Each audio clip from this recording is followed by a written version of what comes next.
Welcome to join us today for a commemorative smoke offering ceremony for Guru Rinpoche's birthday and the 110th birthday of His Holiness Chatrul Rinpoche. At the venue of our association in Hong Kong, as you may see in the screen later, whether it is hanging flags or offering lamps at our venue and all the paper cards and lights you have offered, we have volunteers who will do them one by one. There are also many Dharma believers who make additional offerings. For example, they have already made lamp offerings and have a memorial tablet. But they have also made additional offerings according to the scent of smoke different Buddhas and Bodhisattvas like. They have made additional offerings, which is very significant. You will also see this on the screen later. Prior to the official start of this puja, we will continue to give the 30th lecture of the Visualization Practice of Compassion and Bodhicitta series. What is our topic today? Our topic today is what is the first step that determines the success or failure of Dharma practice. There are many people who, having practiced the Dharma for decades, feel impossible for them to have any merit at all. They may feel at ease, thinking that they have practiced quite well, and even think that they should be feeling very confident when they die. But they often fail to know that they have skipped many things in the process of Dharma practice, which they have not practiced. They think that they have practiced. Or they think that they are very capable, but in fact they are not. So, today we will explain what the first step of Dharma practice is and how important it is. We will refer to a case of Buddha Shakyamuni. As you know from the previous session, if you still remember it, the lecture 29, we talked about the Buddha being slandered by Sundari. The Buddha was slandered for adultery. This case is from chapter 8 of the Sutra of Buddha, speaking of the condition of the Brahmin woman slandering the Buddha. This case is derived from the 8th of the lower volume of The Buddha Speaks of the Rising and Walking Sutra, also known as the Cause and Condition Sutra of Yangcheng. Let us now give you a little reminder. For Dharma believers who are listening to this lecture and have not heard the previous session, let me tell you a little bit about the case cited in the sutra that day. At that time, Buddha Shakyamuni was facing many sentient beings, and these were not only his disciples who had attained the level of arahantship, but also many who had only started learning Buddhism, or were subjects of the king. The king was also there. That is, many people with different levels of Dharma practice were gathered there. There were many people. Suddenly a woman appeared. She was a Brahmin woman. You could tell that she was pregnant, with her baby bump. Then she pointed at Buddha Shakyamuni and said, "Why are you here gossiping? I am about to give birth, and I have had an affair with all of you, which means adultery. I am now pregnant, and I am about to give birth, and you have to take some responsibility." By slandering Buddha Shakyamuni this way, this Sundari woman violated a serious precept then. There was Emperor Sakra then, who you commonly call the Jade Emperor, with supernatural powers. He saw that the belly of the Sundari woman was fake. She just tied a small wooden basin and pretended to be pregnant. So, he turned into a mouse and got into her clothes, bit off the rope that tied the small wooden basin, and the wooden basin fell off. Everyone knew that she was pretending, and that she had come to slander Buddha Shakyamuni. Many people then scolded her. During this time, the ground suddenly cracked, and the Sundari woman was buried underground. She died. Everyone started talking. Some people with supernatural powers said that the Sundari woman fell into the uninterrupted hell. As such, the king, King Ajatashatru, was panicked. Why was he so frightened? I have mentioned it before. How did he get the throne? He killed his father and imprisoned his mother to seize power and became the king. But later he deeply repented, knew that he was wrong, and sought refuge from Buddha Shakyamuni to learn Buddhism. He hoped that he would repay for his sins. He saw that the Sundari woman was about to fall into the uninterrupted hell for only saying a few words publicly. When he thought of himself, he panicked and wondered whether he would end up in hell like this in the future. He felt that the precept he had violated, killing his father is one of the 5 uninterrupted sins, should be more serious than this Sundari woman, because he really committed an act to kill his father and imprison his mother. But he felt that this Sundari woman did not kill the Buddha, nor did she kill other monks or left-home people. She just said a few words, and was about to fall into the uninterrupted hell. While he felt for himself, have committed a crime that is far serious than this. He was very frightened. What should he do? I will talk about this sutra again now. Everyone saw this woman, all could see this woman, falling into Naraka. Then King Ajatashatru was very frightened, and almost all the hairs on his body stood up. Why? He was so frightened that all the hairs on his body stood up. Then he respectfully crossed his hands and asked the Buddha. He knelt there and asked the Buddha, "Where has this lady gone?" Because he did not believe what people round him said. If it was not from the Buddha, he would not believe it. He felt that this was not necessarily the case. He wanted to ask the Buddha himself, and the Buddha replied, "This lady has fallen into the Naraka of Avachi." The Avachi hell is in fact the uninterrupted hell, which is the most serious hell with the gravest suffering. King Ajatashatru did not understand and asked, "This woman didn't kill anyone, like him killing his own father the king. She didn't steal anything. She only told a few lies, and she had to fall into the uninterrupted hell." The Buddha said to King Ajatashatru, "I will tell you about a dharma on conditions, dharma of conditions. That is, what condition was there to cause her to fall into hell? What's the cause? What condition was it?" In fact, when we talk about causes and conditions, they can be divided into causes and conditions. As Buddha Shakyamuni explained, what I am answering you now is about conditions. There are 3 types, upper, middle and lower, which are the karma of body, speech and mind. This condition would cause her to fall into hell. King Ajatashatru asked again, which one is the most serious? Which one is the middle? Which one is the lowest? You said that there are upper, middle, lower, body, speech and mind. The Buddha said to King Ajatashatru. He said, the actions of the mind. The karma of the mind is the most serious.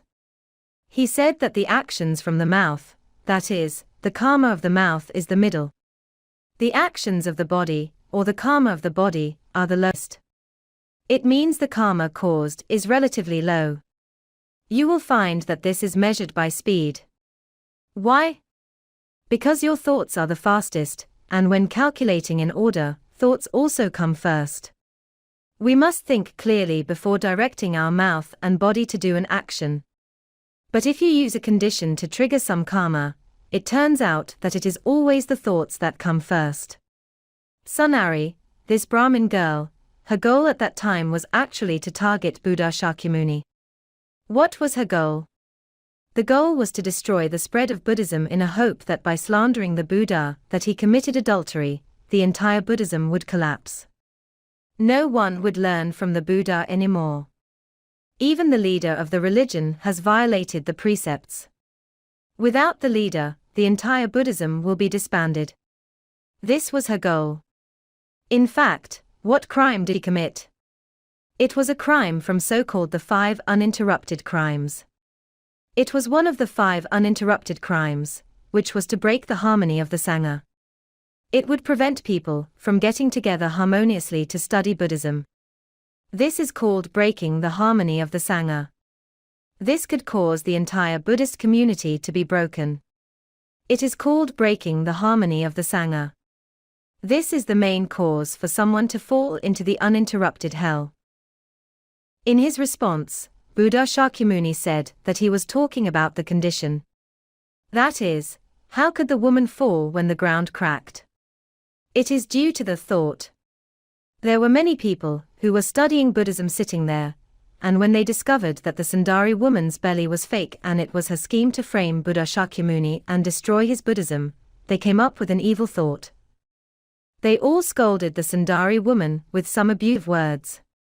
Some of them said that the earth was naive and if it knew it, it would definitely not be able to tolerate her. In their minds, they hoped that the ground would crack and bury this woman. In fact, this was their intention. They did not really stand up and use a chisel to cut open the ground and bury this woman. The ground cracked open by itself. Although this Sundari woman had indeed planted this cause, it should have been when she died, only consciousness left, that she would be dragged to the uninterrupted hell. Usually, people only receive retribution after death. It is very rare that one gets punished quickly for the evil he has just done like this, so horrible that the ground cracks open to bury someone. It is possible when you look it up on the YouTube. People do not understand one thing. Why? I can understand this cause, being breaking the harmony of the Sangha. She only told a few lies, but why was it enough to cause the ground to immediately crack and bury her? How could it be so serious? Buddha Shakyamuni explained that some thoughts and actions triggered this condition and caused her to receive retribution immediately. Although she planted a main cause herself, the bystanders who saw her like this came up with some evil thoughts. They did not dig the ground. They only casually said with their mouths that it would be best if the ground cracked. The problem is that in their thoughts they wanted the ground to crack, so the ground really cracked. That is, the condition of this thought would cause some people, who have committed serious precepts, to have bad karma in the virtuous, evil karmic portfolio pulled out even by the bystanders to receive retributions first. I call this the nuclear bomb button. It turns out that the nuclear bomb button is not just in one's own hand. I brought it upon myself. I have done it and I would wait when the time comes to have retributions. How does the time come so quickly? The fact is that thoughts, other people's thoughts, can also help you implement this thing faster. The question is how powerful this thought is. That is why Buddha Shakyamuni told him, your thoughts are the most important. When most people, think like this, the gathered power will trigger the huge pulling power of hell, as if the nuclear bomb button has been pressed.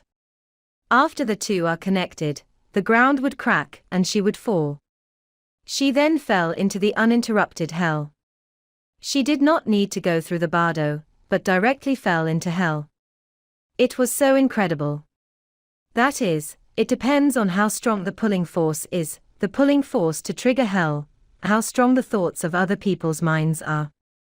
So, even if you have only committed sins that break the harmony of the monks with your thoughts, the Sundari woman did not violate the precepts with her words and body. She did not go over and say with her mouth that, I'm here to destroy your Buddhism. She did not say that. She only said, I'm pregnant now. You should take some responsibility, and provide me with materials to raise the child. That's all. The problem is that her intention was the most serious, which was enough to cause her to violate the precept of breaking the harmony of the Sangha. And it would cause immediate consequences. You must pay attention to the Dharma of conditions, Buddha Shakyamuni was saying. Causes and conditions are different. So, you have to be careful. The most important thing is the main cause, the main condition, and the main source of energy that causes karma. Where does it come from, which is most serious? Buddha Shakyamuni said that it is the thoughts. No matter you are the main cause, if you violate the precept of breaking the harmony of the Sangha, it is because of your thoughts that cause your body and mouth to do this thing. That condition presses the nuclear bomb button, causing you to suffer the retribution, to have the retribution immediately. It pulls all the bad karma out of your virtuous, evil karmic portfolio, to have the retribution, all due to one condition. And the main condition is caused by the thoughts. It means that the actions from the thoughts are the most important. In this session, we will explain how much the position the actions of thoughts play in Dharma practice, and how we should practice it so that it will be most helpful to ourselves. First of all, the main condition means that your intention will connect to the gravitational vortex of hell at an extremely fast speed.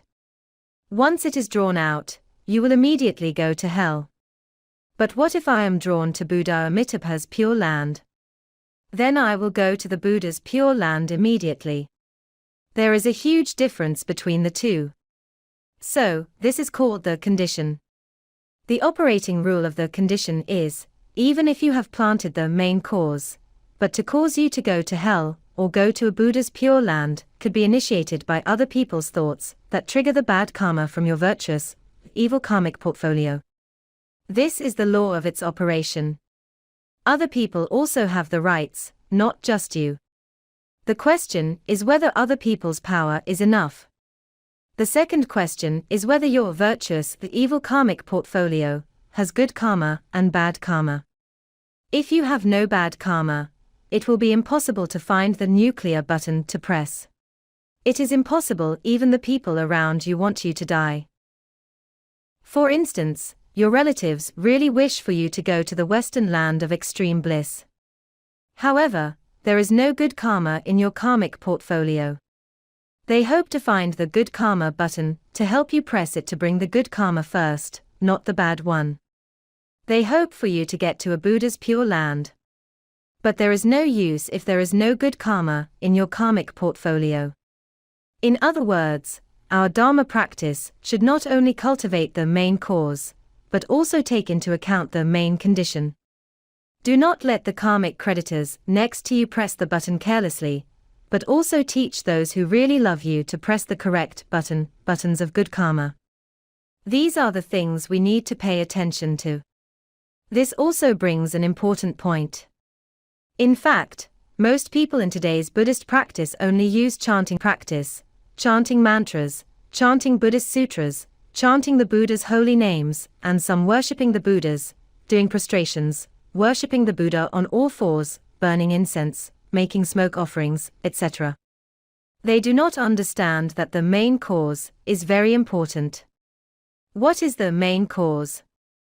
What is really working on your mind is the main cause, and what is working on the actions of your thoughts is called the main cause. Your own mouth and body are much weaker. In your Dharma practice, if you focus your attention on chanting, that is, if you practice with your mouth, it will be very slow.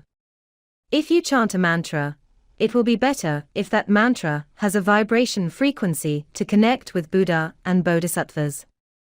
If you just recite the holy name of the Buddha and use your own local language, and if the vibration frequency does not correspond to the vibration frequency of the mind of the Buddha and Bodhisattva, you will be even slower. That is, there are differences in your recitation. When you recite the sutra, and if you do not understand the content of the sutra, it will be many times weaker. Chanting in one language is already slow, at most moderate, very slow. You must know that the speed of sound cannot even pass through the vacuum state. How can you contact Buddhas and Bodhisattvas to save you? So, this is already slow, and you have to be the slowest of all. Reciting is already considered slow, and if you choose a slower method to recite, it will become even slower. It also explains one of the factors why some people need 3 Asamkhya Kalpa to achieve success in Dharma practice. The slowest way is to use the body and just bow a few times, but the mind has not been activated. Regardless of whether you are reciting mantra, and you are not mentally visualizing the Buddha, or the state of the Buddha's Pure Land, or its characteristics. You need to know that many people make a mistake in visualization, thinking that they only have to visualize the appearance. They also have to visualize the characteristics. Still not enough. I will tell you later that there is one very important thing. There is no use if you have no connection in visualization, no matter how clearly you visualize the deity. It is still lacking a lot. But if you have not done any bad karma and you observe the precepts, then it will be better for you. You may not need 3 great Asamkhya-kalpa. You may be able to accomplish it in 1 Asamkhya-kalpa.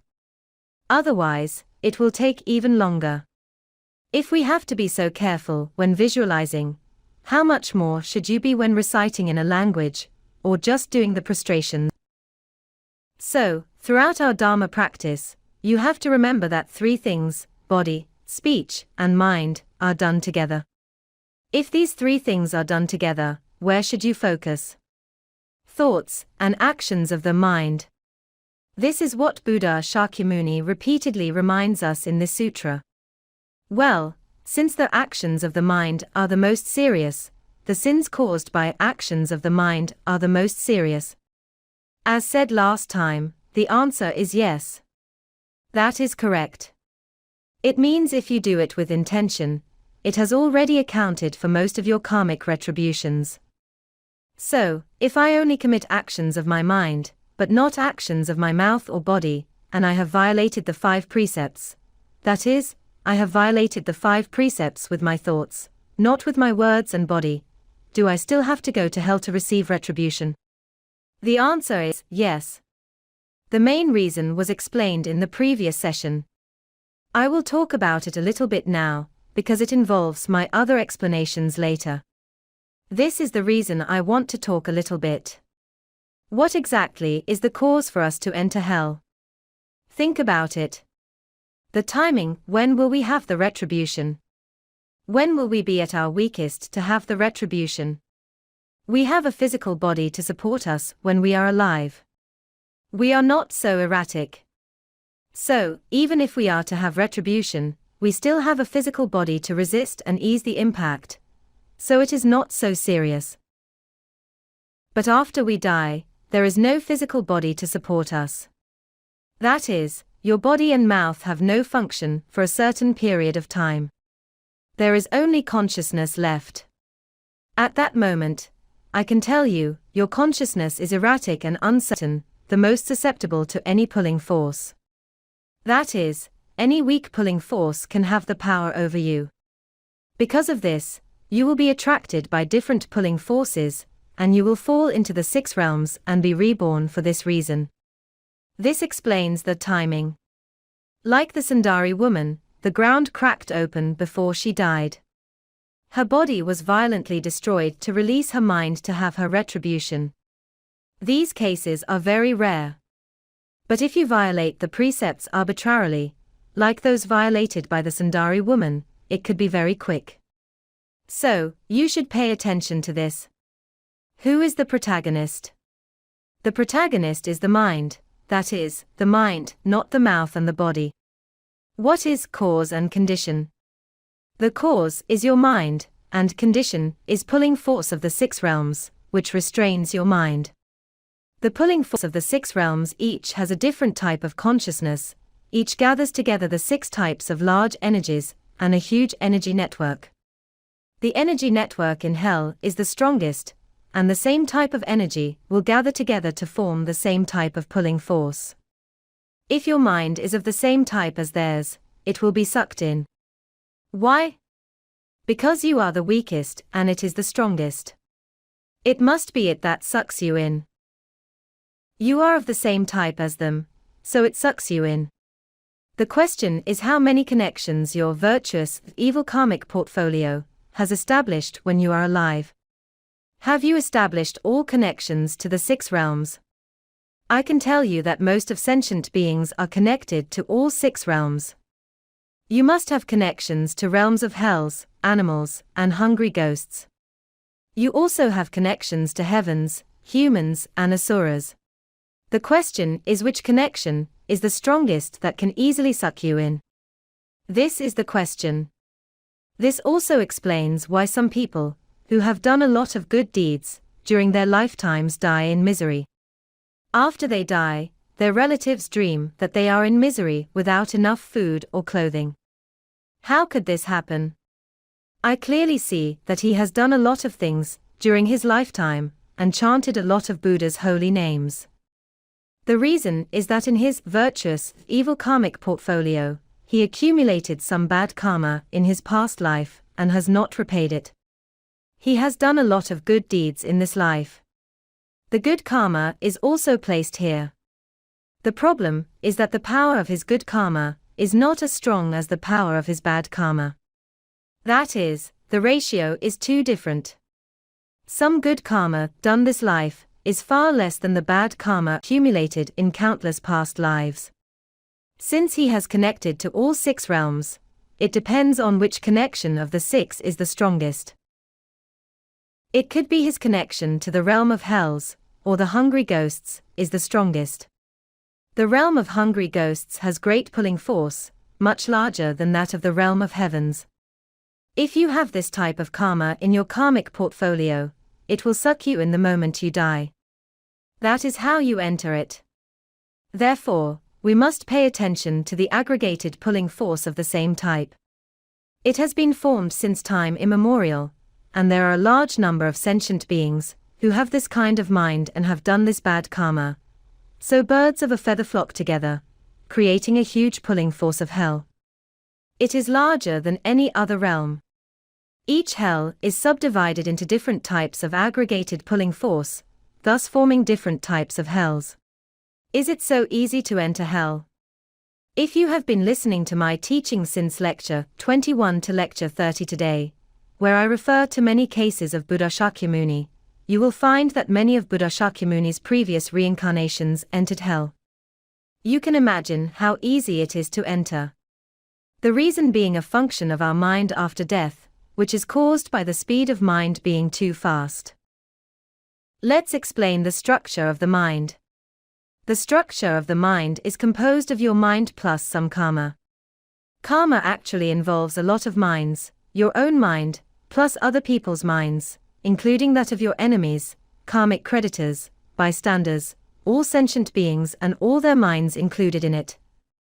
It turns out that in addition to your own mind being connected, directly connected, with your own virtuous, evil karmic portfolio, you also have many indirect connections with other sentient beings, forming some pulling power that attracts your mind. To put it simply, there are some different pulling forces.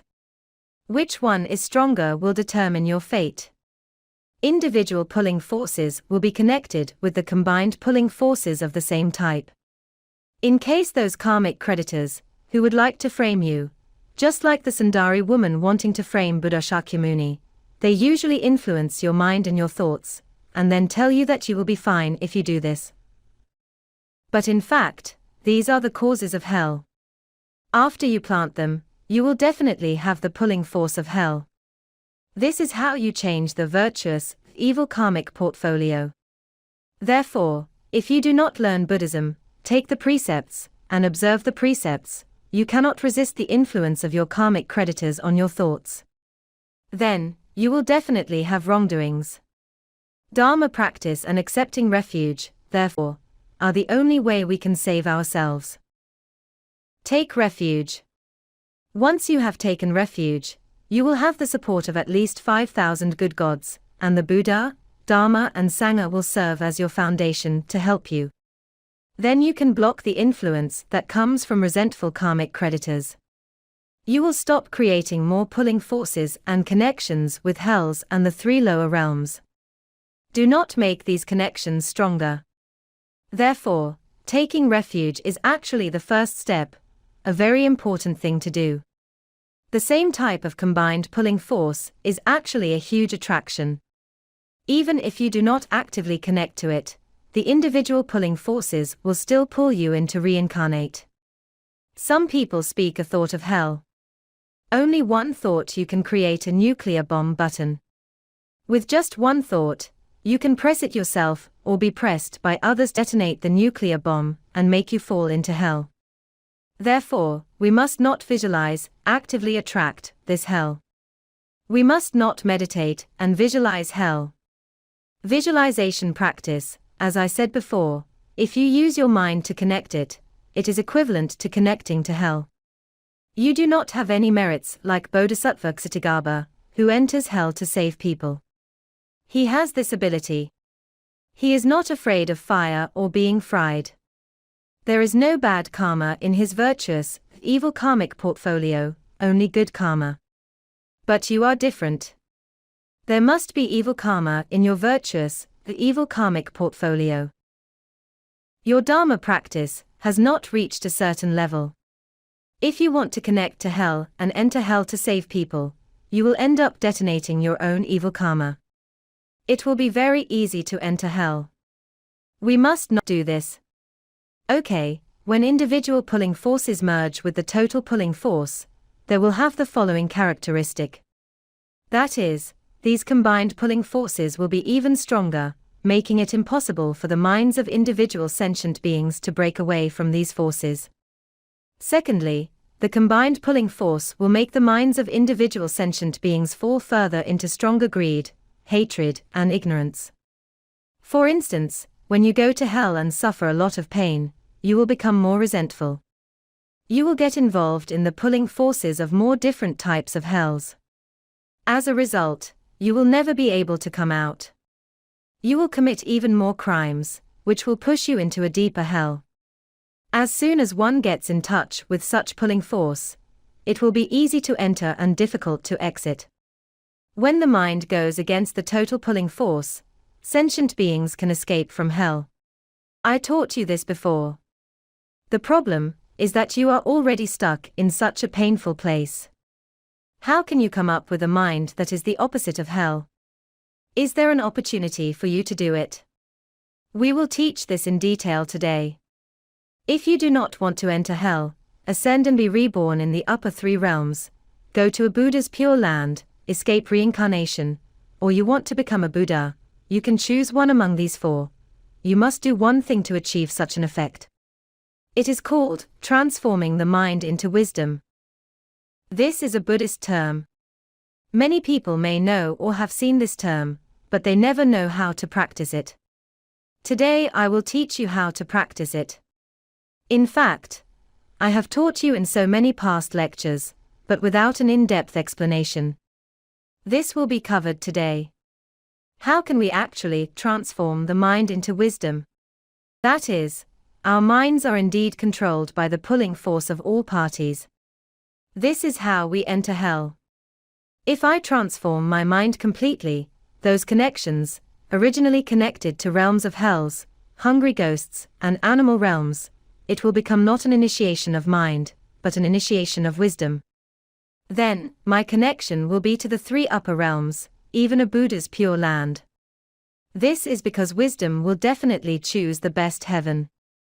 And the best heaven is of course the Buddha's pure land. Because only Buddhas and Buddha's wisdom can be found in the Buddha's pure land.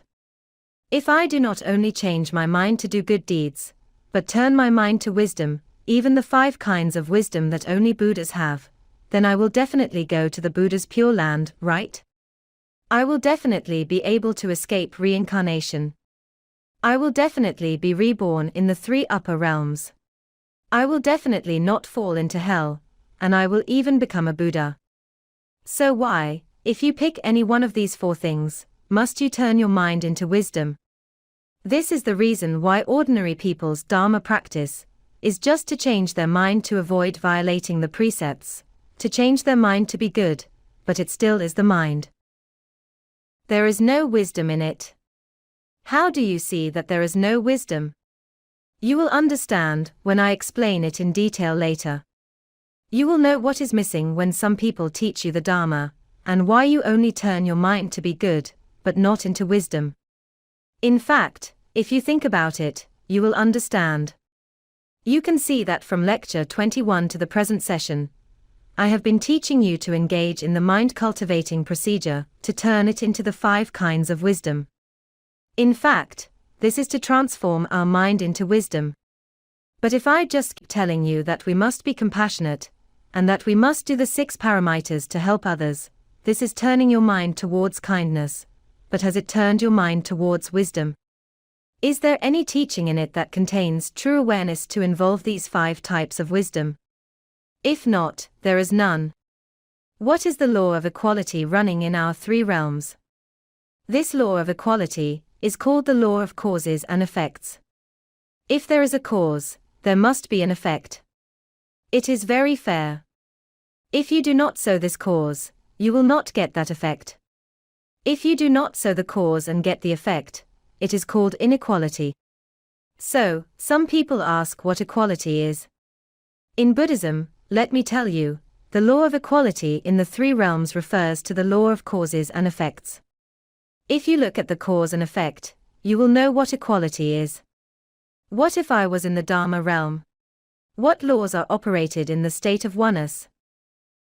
That law of equality is called absolute equality. It is utterly fair.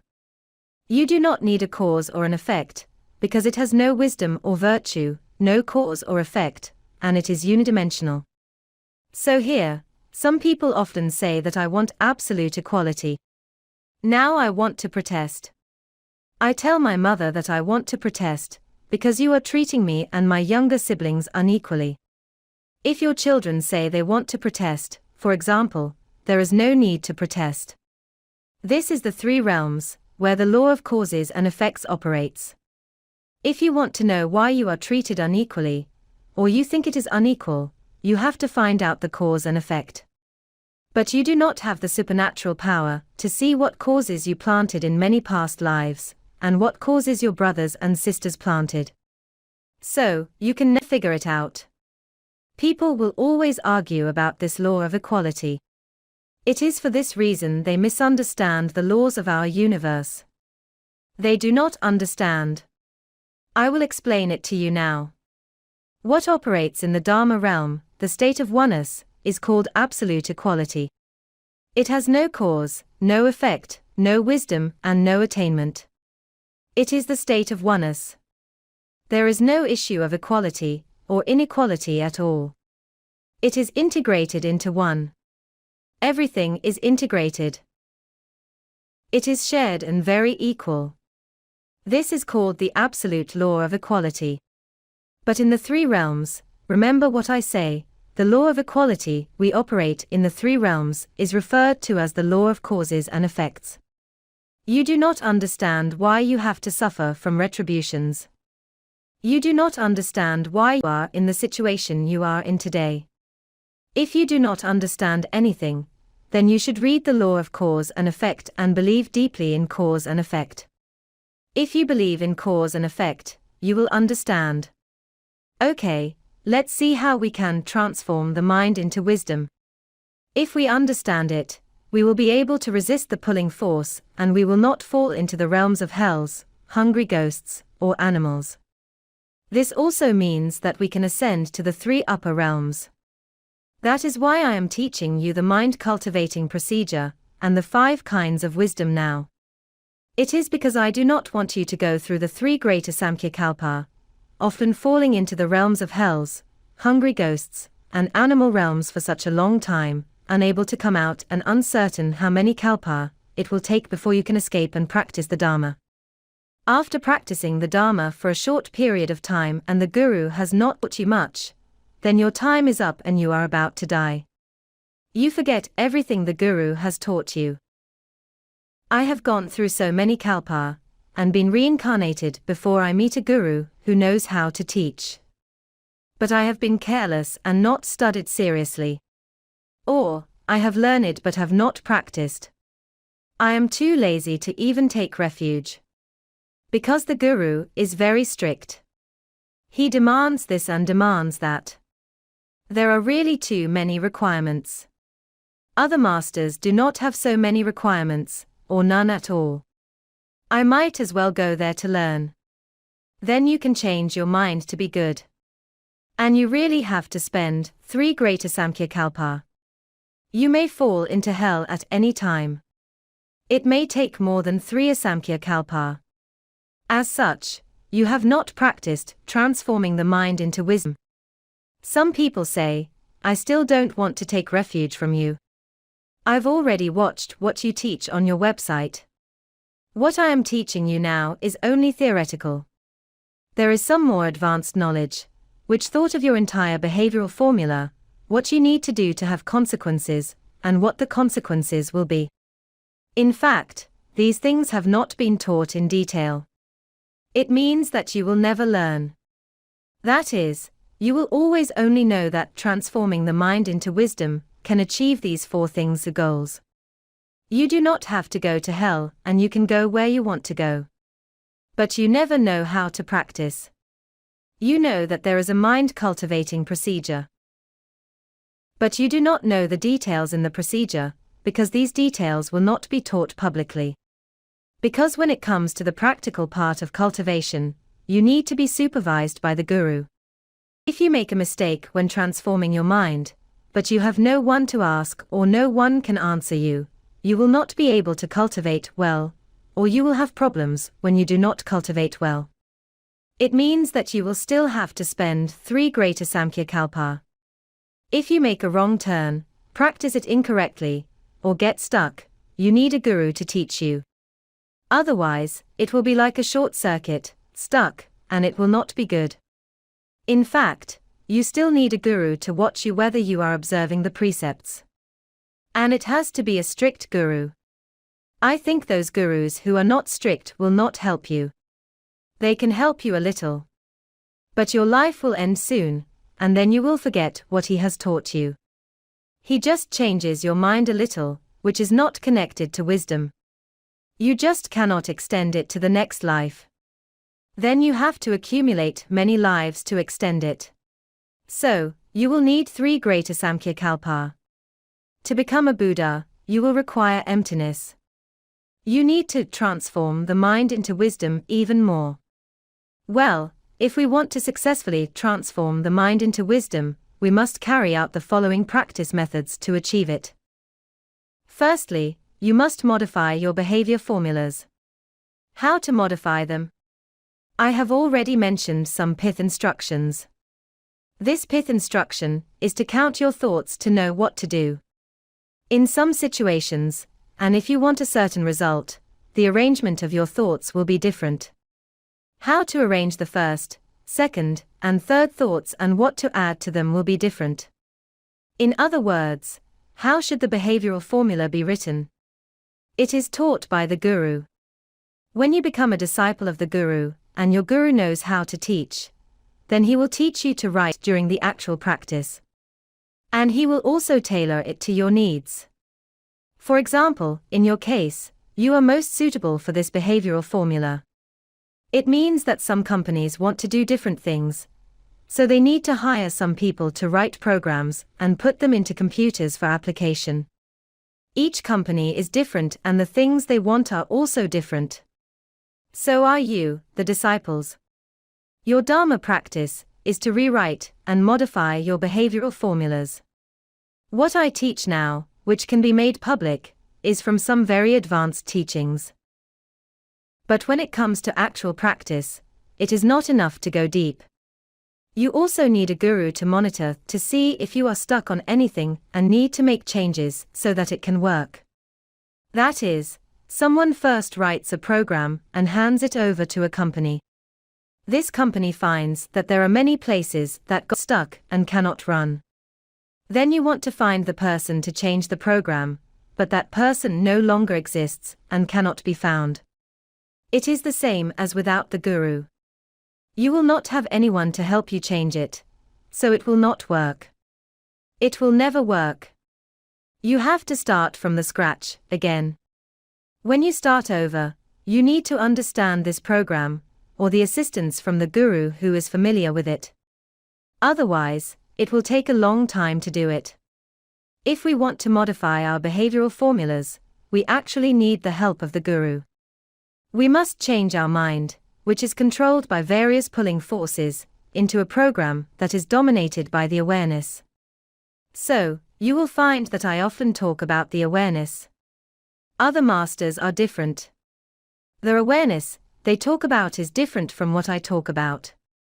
Their awareness, they talk about is irrelevant and not to the point. We now feel very clear. Let's meditate now. We feel that we are very clear. This is our awareness. You can perceive it now. This is another thing. But if you only practice it during meditation, instead of applying it to daily life, and changing all your daily behavioral formulas to connect with the awareness, you will only feel a little clear-headed state during meditation, and you regard it as awareness. But you cannot apply it. I can tell you that such an ability is far too different. You must connect both, and it is best to have both. But let me tell you, how long do you meditate 24 hours a day? Can you meditate 7 days a year? You can meditate for 7 days when you are not working.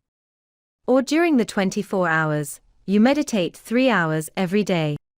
But you only meditate in these 3 hours. You do not apply it to the daily life to cultivate the awareness. That is, 21 versus 3, which one will win? Of course, your bad habits outweigh your so-called awareness. Then when we are facing the calamity of life and death, at the moment of death, many seeds from our previous lives will appear and all will come out. So, can you withstand the enemy? You little meditation practice, I can tell you, is not enough. It is too far apart. You must work hard 24 hours a day. What do you mean by 24 hours? It means that you have practiced it fluently. You have modified your behavioral formulas. There is a guru that tells you. When you are asleep, I told you in the previous session, you can also apply this program when sleeping. It must have a characteristic in it. When you write the content of the first, second and the third thoughts of this program, you must do it with skills. Otherwise, it cannot be extended to do it during sleep. Unless you are really skillful, you may be able to extend it to sleep without the guidance of a guru. But the difficulty is much higher. Let me tell you one thing. If you want to transform the mind into wisdom, you have to modify your behavioral formulas. To modify your behavioral formulas, it must be taught by someone. I am teaching you now. I know that no one knows how to teach these. I have taught so many classes, from lecture 21 until now. You all know what it is about. But the fact is that for the details, a lot of details, you still need a guru to guide you. If you insist that you prefer not to take refuge and you feel it is enough to just study online, you can also try it. If you succeed, congratulations. You are really very lucky. If you fail, you'd better find a guru to teach you, one who understands these and know how to rewrite your behavioral formulas. Do not be lazy all the time. In short, it is all down to greed. It is best to be quick and convenient, so one does not need to do so many things. There is no need to observe the precepts.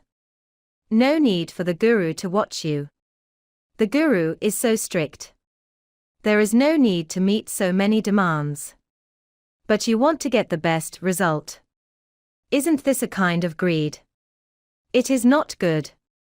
Secondly, what do you need to be able to transform the mind into wisdom?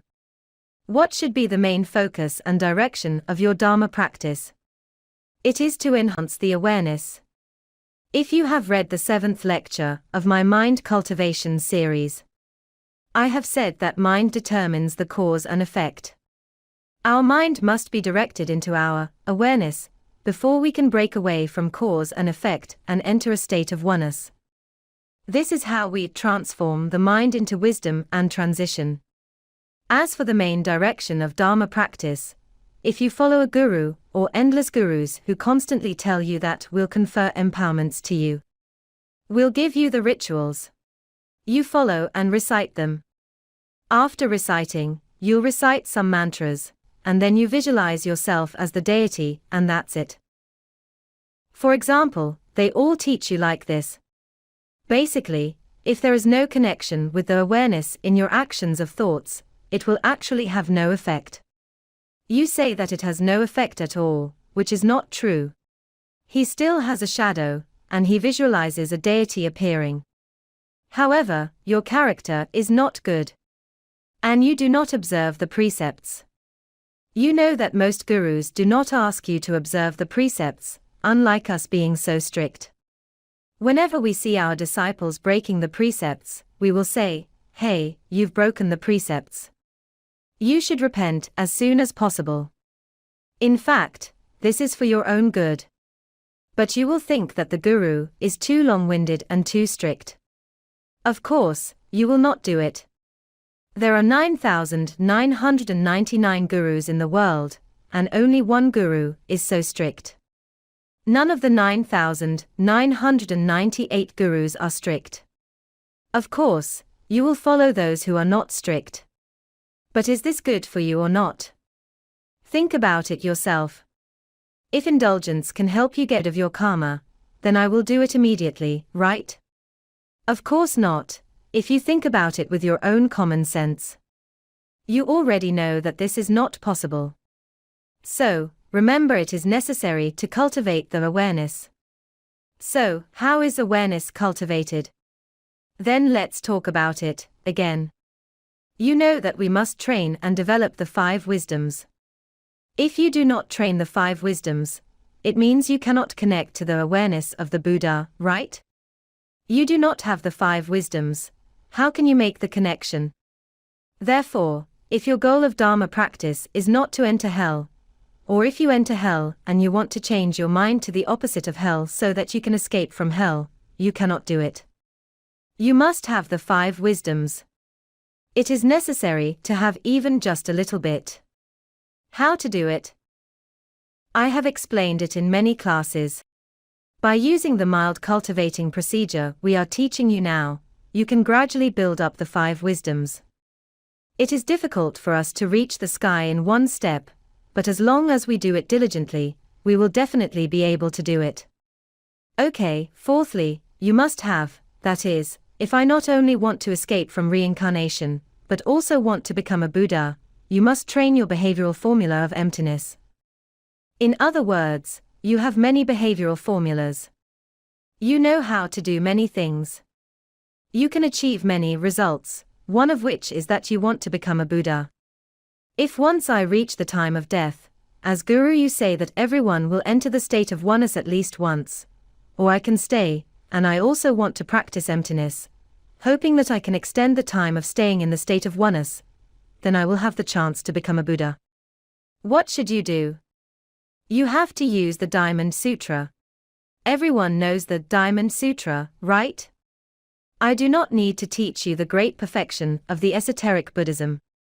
I only teach you the 2 oral pith instructions from the Diamond Sutra. You must know that you cannot teach something too in depth when teaching in public. If you teach too much, some people will get dizzy. Although the Diamond Sutra is very profound for you, it will be much simpler if I extract 2 of the most essential oral pith instructions to teach you how to apply, right? By teaching you the most important things, you will easily have a shortcut to enter the core. That is, if you are willing to use the practice methods of the Diamond Sutra to work with the mind-cultivating procedure we teach you to develop the 5 wisdoms, then you can use these 5 wisdoms to enhance your awareness.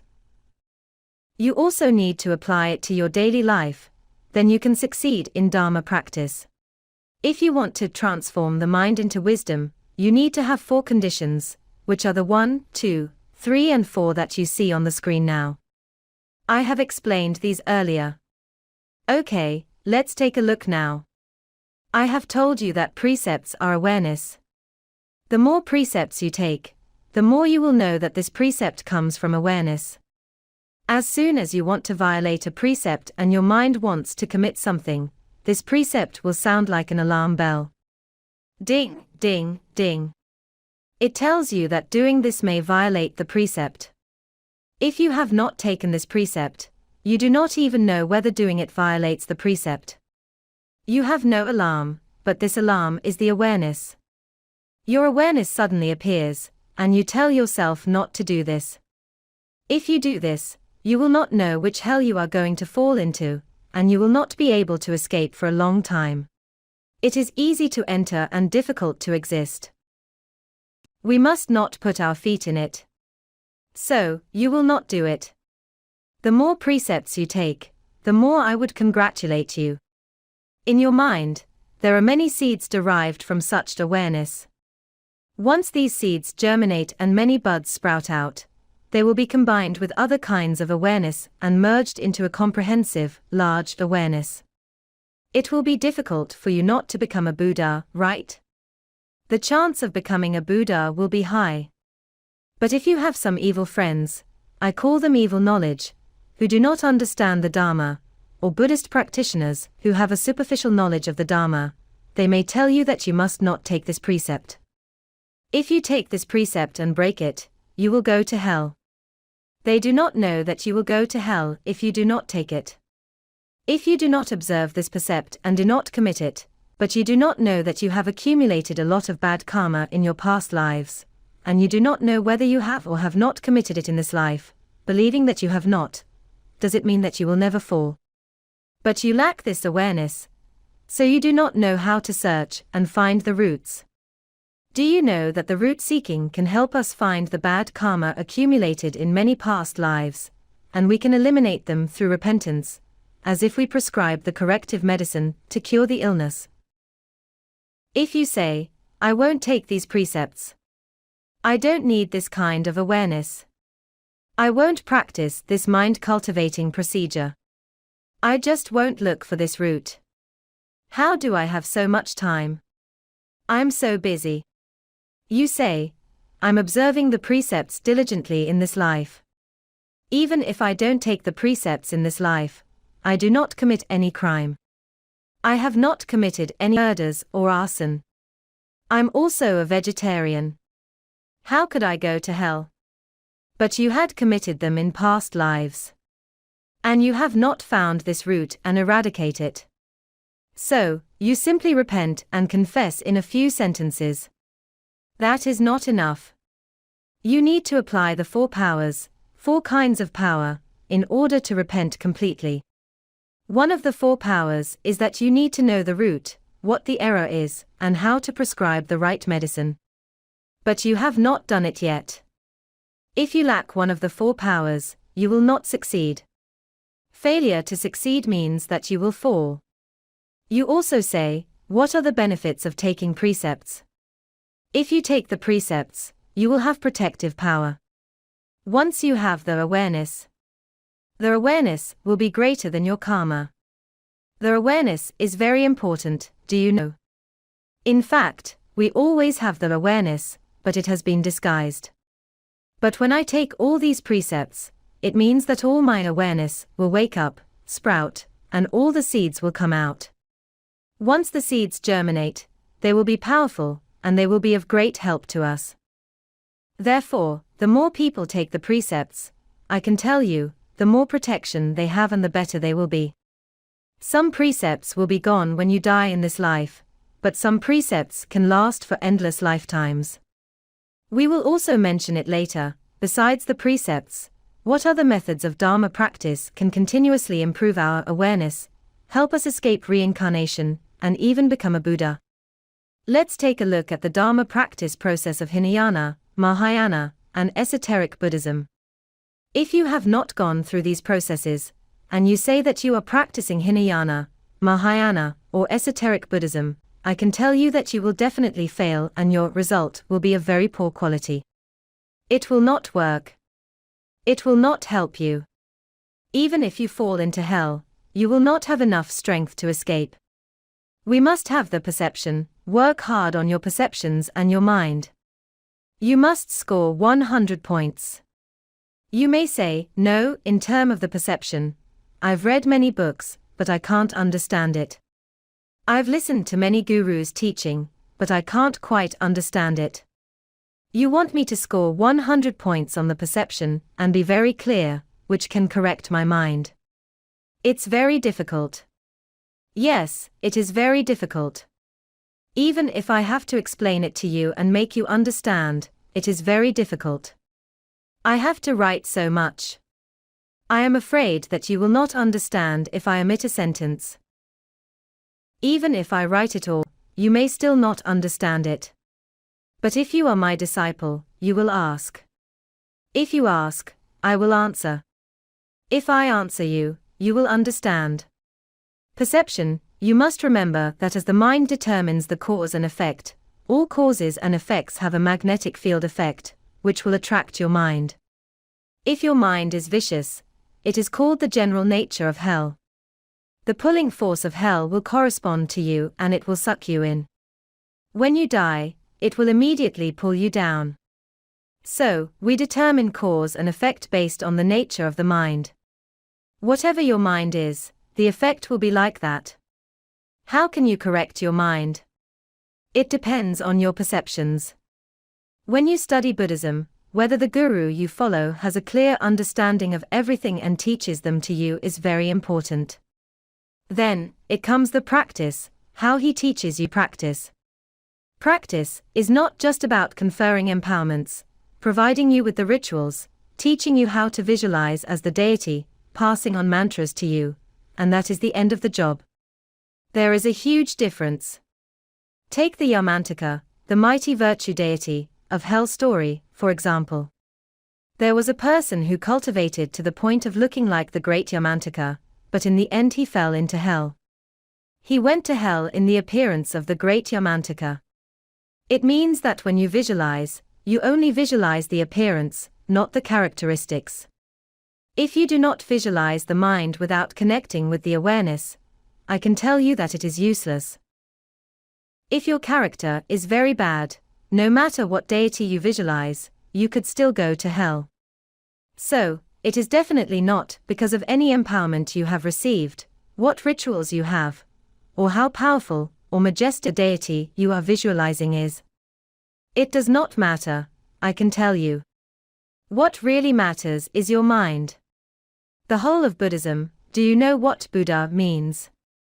Buddha means the awareness, and the whole of Buddhism is called the teaching of awareness. If you remove the word religion, it is the training of awareness. The entire practice of Buddhism is called the awareness training, not training to visualize whether the appearance of the deity is clear or not. You may say, no. It seems that I have to visualize the appearance of Buddha Amitabha, and the Western land of extreme bliss before I can be reborn there. If your mind is not connected with the awareness of Buddha Amitabha, and the Western land of extreme bliss, you still will not be able to go there. I have said this before. If your karmic creditors know that you like Buddha Amitabha, and the Western land of extremes very much, they will manifest an appearance that looks like the Western land of extreme bliss, and Buddha Amitabha to attract you to go over and invite you to enter. When you walk in, you will be caught by them. If you see it clearly, it turns out that this is actually hell. That is how it goes. But if your mind is full of awareness, and connected to the real Buddha's pure land, those karmic creditors, who want to manifest a fake Buddha's pure land to trick you in cannot show up. It is because there is no condition between you and it, the fake one. There is the condition between you and the real one. This tells one thing. When we practice the Dharma, regardless which sect of Buddhism you follow, if your perceptions are wrong, you are wrong. If you practice the esoteric Buddhism, everyone tells me that it is possible to attain Buddhahood in the present lifetime, very quick. People say it is very quick.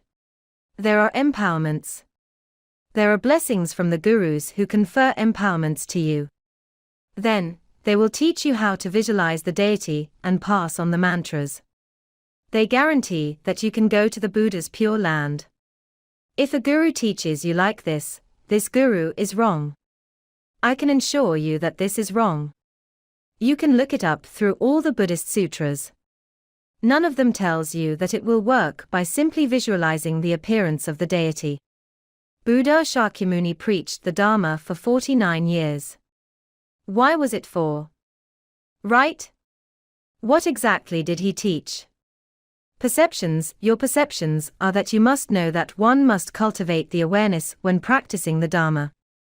In the entire Buddhism, the word Buddha means awareness. You must cultivate the awareness. It is all wrong if you only visualize the appearance of the deity without cultivating the awareness. What else do you need to practice? Correct your behavioral formulas. Correct your behavioral formulas before you can develop the awareness. If your behavioral formulas are all wrong, how can you develop the awareness? For example, when you see cockroaches, you like to chase them or beat them to death. How can you correct your behavioral formulas with a mind like that? How can there be awareness developed? There will be none. Remember this. Actions after correcting the behavioral formulas. Do you want to try applying? You should also try applying it. If someone hands a program to your company, you should try to run it for a month, at least a month, to see if anything might get stuck and any modification is required. So should you. You say that you have modified the behavioral formula. Have you tried applying? How to apply? What are actions? 3 kinds of action: body, speech, and mind. All 3 need to be trained with this procedure. Apply it and see if it works. This is called the application. How many scores can you get in the practice of actions? That is, our procedure needs to be tested. After the test is finished, there needs the effect of accumulation. You have to do more to accumulate merit and become proficient, so that it can occur even when sleeping, right? Result. What is the determinant of result? What determines the degree of your final achievement? It all depends on the perception, practice, and actions to determine whether your result will fail. If it is not a positive score, could it be 0?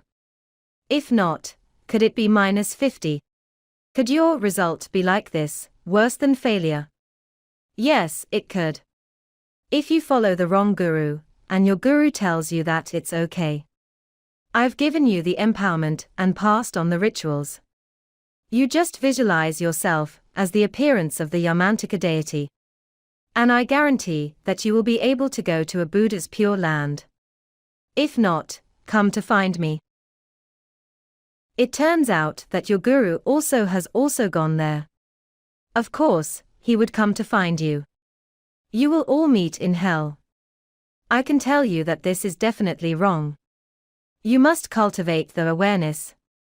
If you practice incorrectly, just visualize the appearance, thinking that you have the empowerment and you only practice the ritual. You are destined to fail, and it will be failure with a negative score. Because your mind has not changed. Your mind fears nothing. You think that you do not need to observe the precepts, and you can break any precept. Especially some esoteric Buddhist gurus say that since we observe the precept of intrinsic nature, there is no need to observe any precept. Let me tell you. We become a precept of our own. There is no need to observe any precept. Like this. They are full of themselves. They describe themselves like a Buddha. Of course, the Buddha does not have to observe the precepts. Any action, any thought, or any of his body, speech, or mind will automatically not violate the precepts. You have not yet reached this level, and you tell all the disciples that we do not have to adhere to the precepts. You are harming yourself as well as others. You will be in a negative score if you follow such a guru. Okay, let's talk about it now. Those of us who practice Mahayana, do you know that the esoteric Buddhism is also of the Mahayana tradition? That is, regardless of practicing the exoteric or esoteric Buddhism, how many steps do we have to go through in our Dharma practice? You can refer to the video entitled The Classification of Dharma Practice, The Essence of Emptiness, available on our Dudjom Buddhist Association, International's TV channel on YouTube. Okay, now let's take a look. There are a few. The first one is called the level without doubts. There are the 10 beliefs.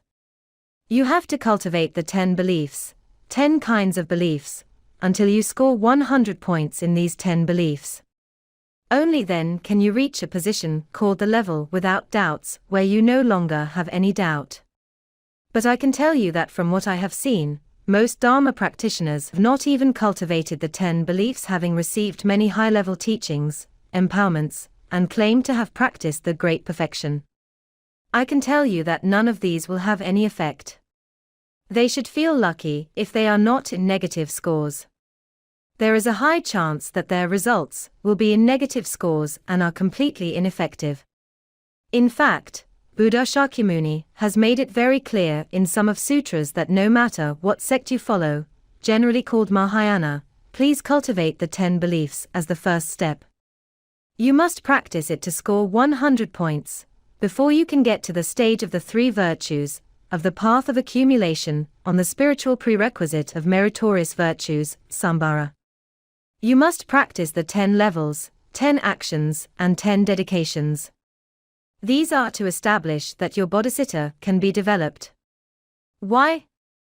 Because we have had this kind of awareness since the very beginning of time. Bodhicitta is this kind of awareness. That is, it is the cultivation of awareness. But we cannot show it. How do we cultivate it? We practice the 10 levels, 10 actions and 10 dedications. If we practice them well, we can accumulate these grains. You may say that I've cultivated these awareness, and this awareness has been developed. Can I reach perfection? If you score 100 points, you will become a Buddha. But when you start, do you do this at the beginning? Cultivate the awareness first. If not, there will be none. Everything will be fake afterwards. And it will be useless. You are not cultivating the awareness. You are only visualizing the appearance of the deity. If you do not cultivate the awareness, you will not have it. Therefore, this path of accumulation on the spiritual prerequisite of meritorious virtues, Sambhara, is very important to you. If you cannot cultivate this, it will be useless no matter how many empowerments you receive in the future, and it will be useless no matter how many great perfections you practice. I guarantee that you will not succeed. There is no way to guarantee that you will not in negative scores. If you have a negative score, you will fall into hell. If you practice exoteric Buddhism, you will practice Saptatrimsabodhipakadharma, the 37 practices conducive to enlightenment.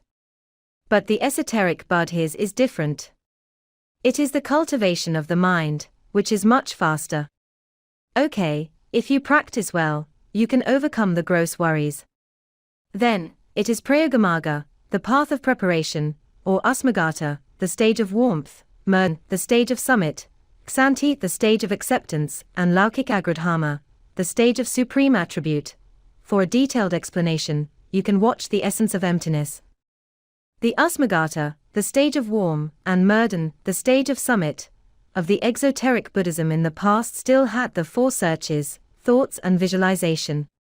There was still visualization, a behavioral practice on thoughts. There were also 4 reality contemplations, which have been lost.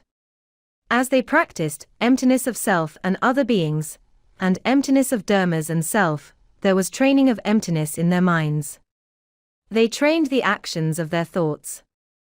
This was taught by the school on the characteristics of dharmas, Dharmalaksana, and the school of mere consciousness, Yogacara. But they have been lost. Now they are all about theory.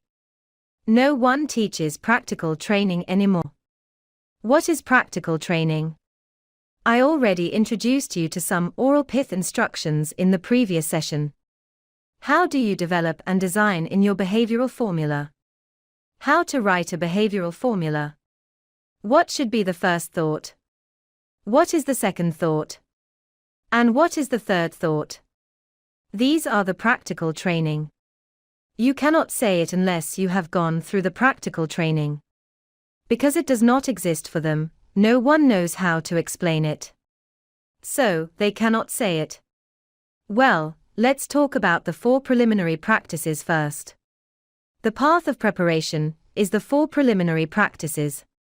The 4 preliminary practices of Hinayana are different from the 4 preliminary practices of Mahayana, and the 4 preliminary practices of exoteric Buddhism are different from the 4 preliminary practices of esoteric Buddhism. The 4 preliminary practices taught by our Dudjom Buddhist Association, International, are also different from the 4 preliminary practices taught elsewhere. The 4 preliminary practices we teach are connected to all awareness, which are rooted in the practice. Of course, the disciples who have just taken refuge will not connect with too much of the awareness right away. They still have not mastered it. Well, when you go deeper, the 4 preliminary practices are all connected to the awareness. Only by practicing our 4 preliminary practices, one already can escape from reincarnation and even reach the stage of becoming a Buddha. Because we have connected all emptiness in the practice, the 4 preliminary practices we teach are different from those taught elsewhere. Although all of us are of the esoteric Buddhism and the name 4 preliminary practices is the same, ours can achieve so many effects. Why? Only by listening to my Dharma teaching. After listening to so many lectures, I believe you all know how our Dharma teaching is different from others. We often talk about the awareness.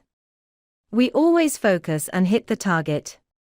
The whole Buddhism is called the religion of awareness. If you do not talk about the awareness, and only ask people to visualize the appearance of the deity, confer empowerments, and then only visualize the appearance, how can these be considered Dharma teachings? And when visualizing emptiness, you fail to learn to walk before you learn to run. There are things they have not established, and you teach them to visualize emptiness so quickly. It is extremely confusing. That is, you will see that our teachings are very careful, very in-depth, and hit the target. That's it. I want to mention that there are many kinds of 4 preliminary practices. Do not think that the 4 preliminary practices are just like this. It is about overcoming your subtle worries. But if you use the 4 preliminary practices, we teach to directly connect to emptiness. This is also a connection to emptiness, but the emptiness of our 4 preliminary practices will be more complete. Okay, the next step is the initial land of joyfulness, Pramudita Bhumi.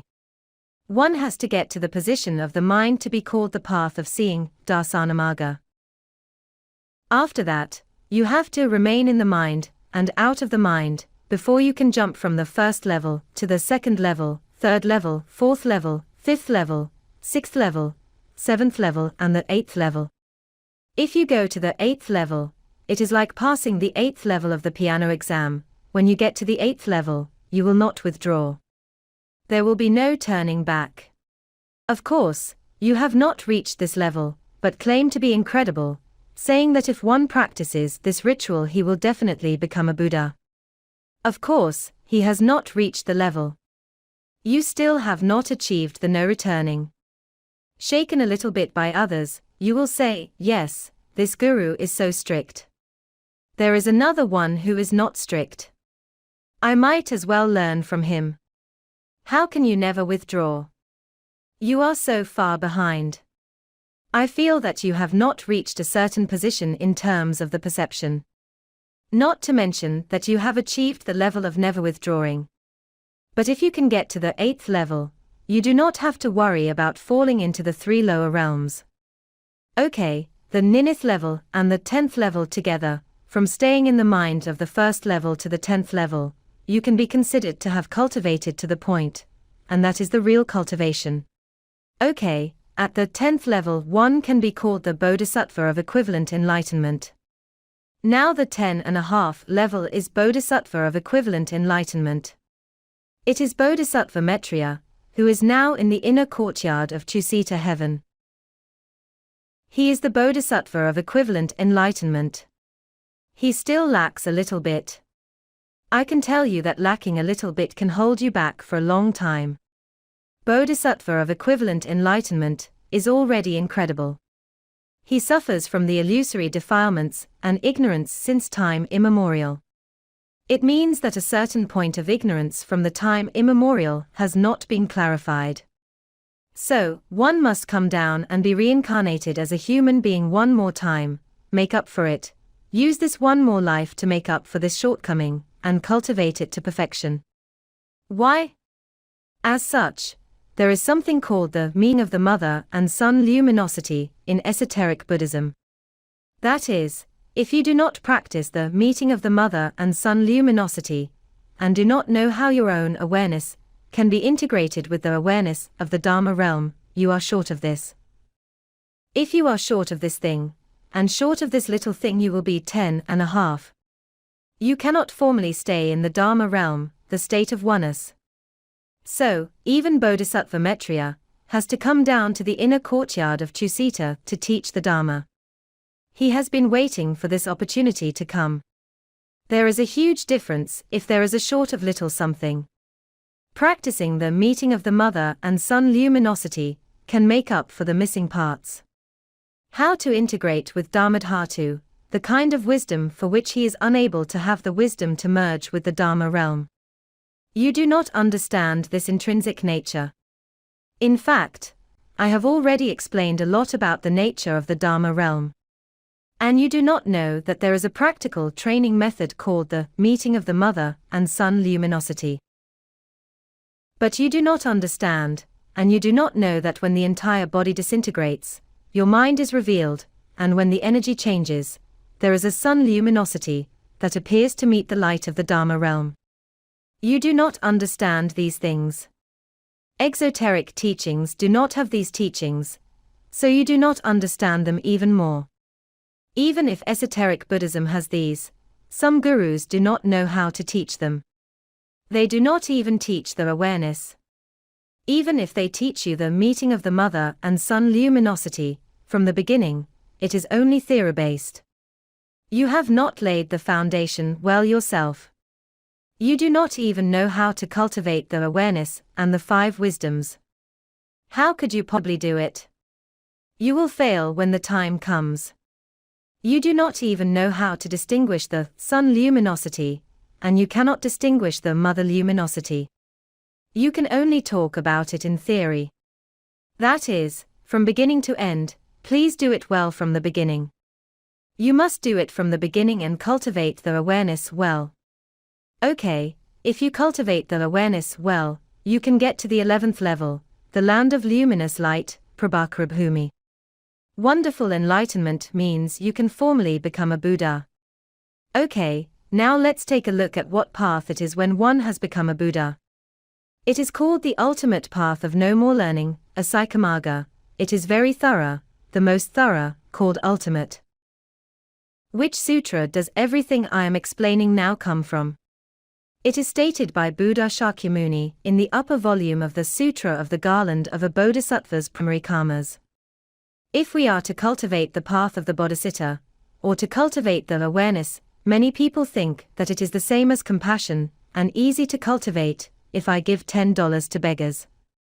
They do not understand what we are talking about now is the awareness. Compassion is just the beginning of the awareness, one of its elements.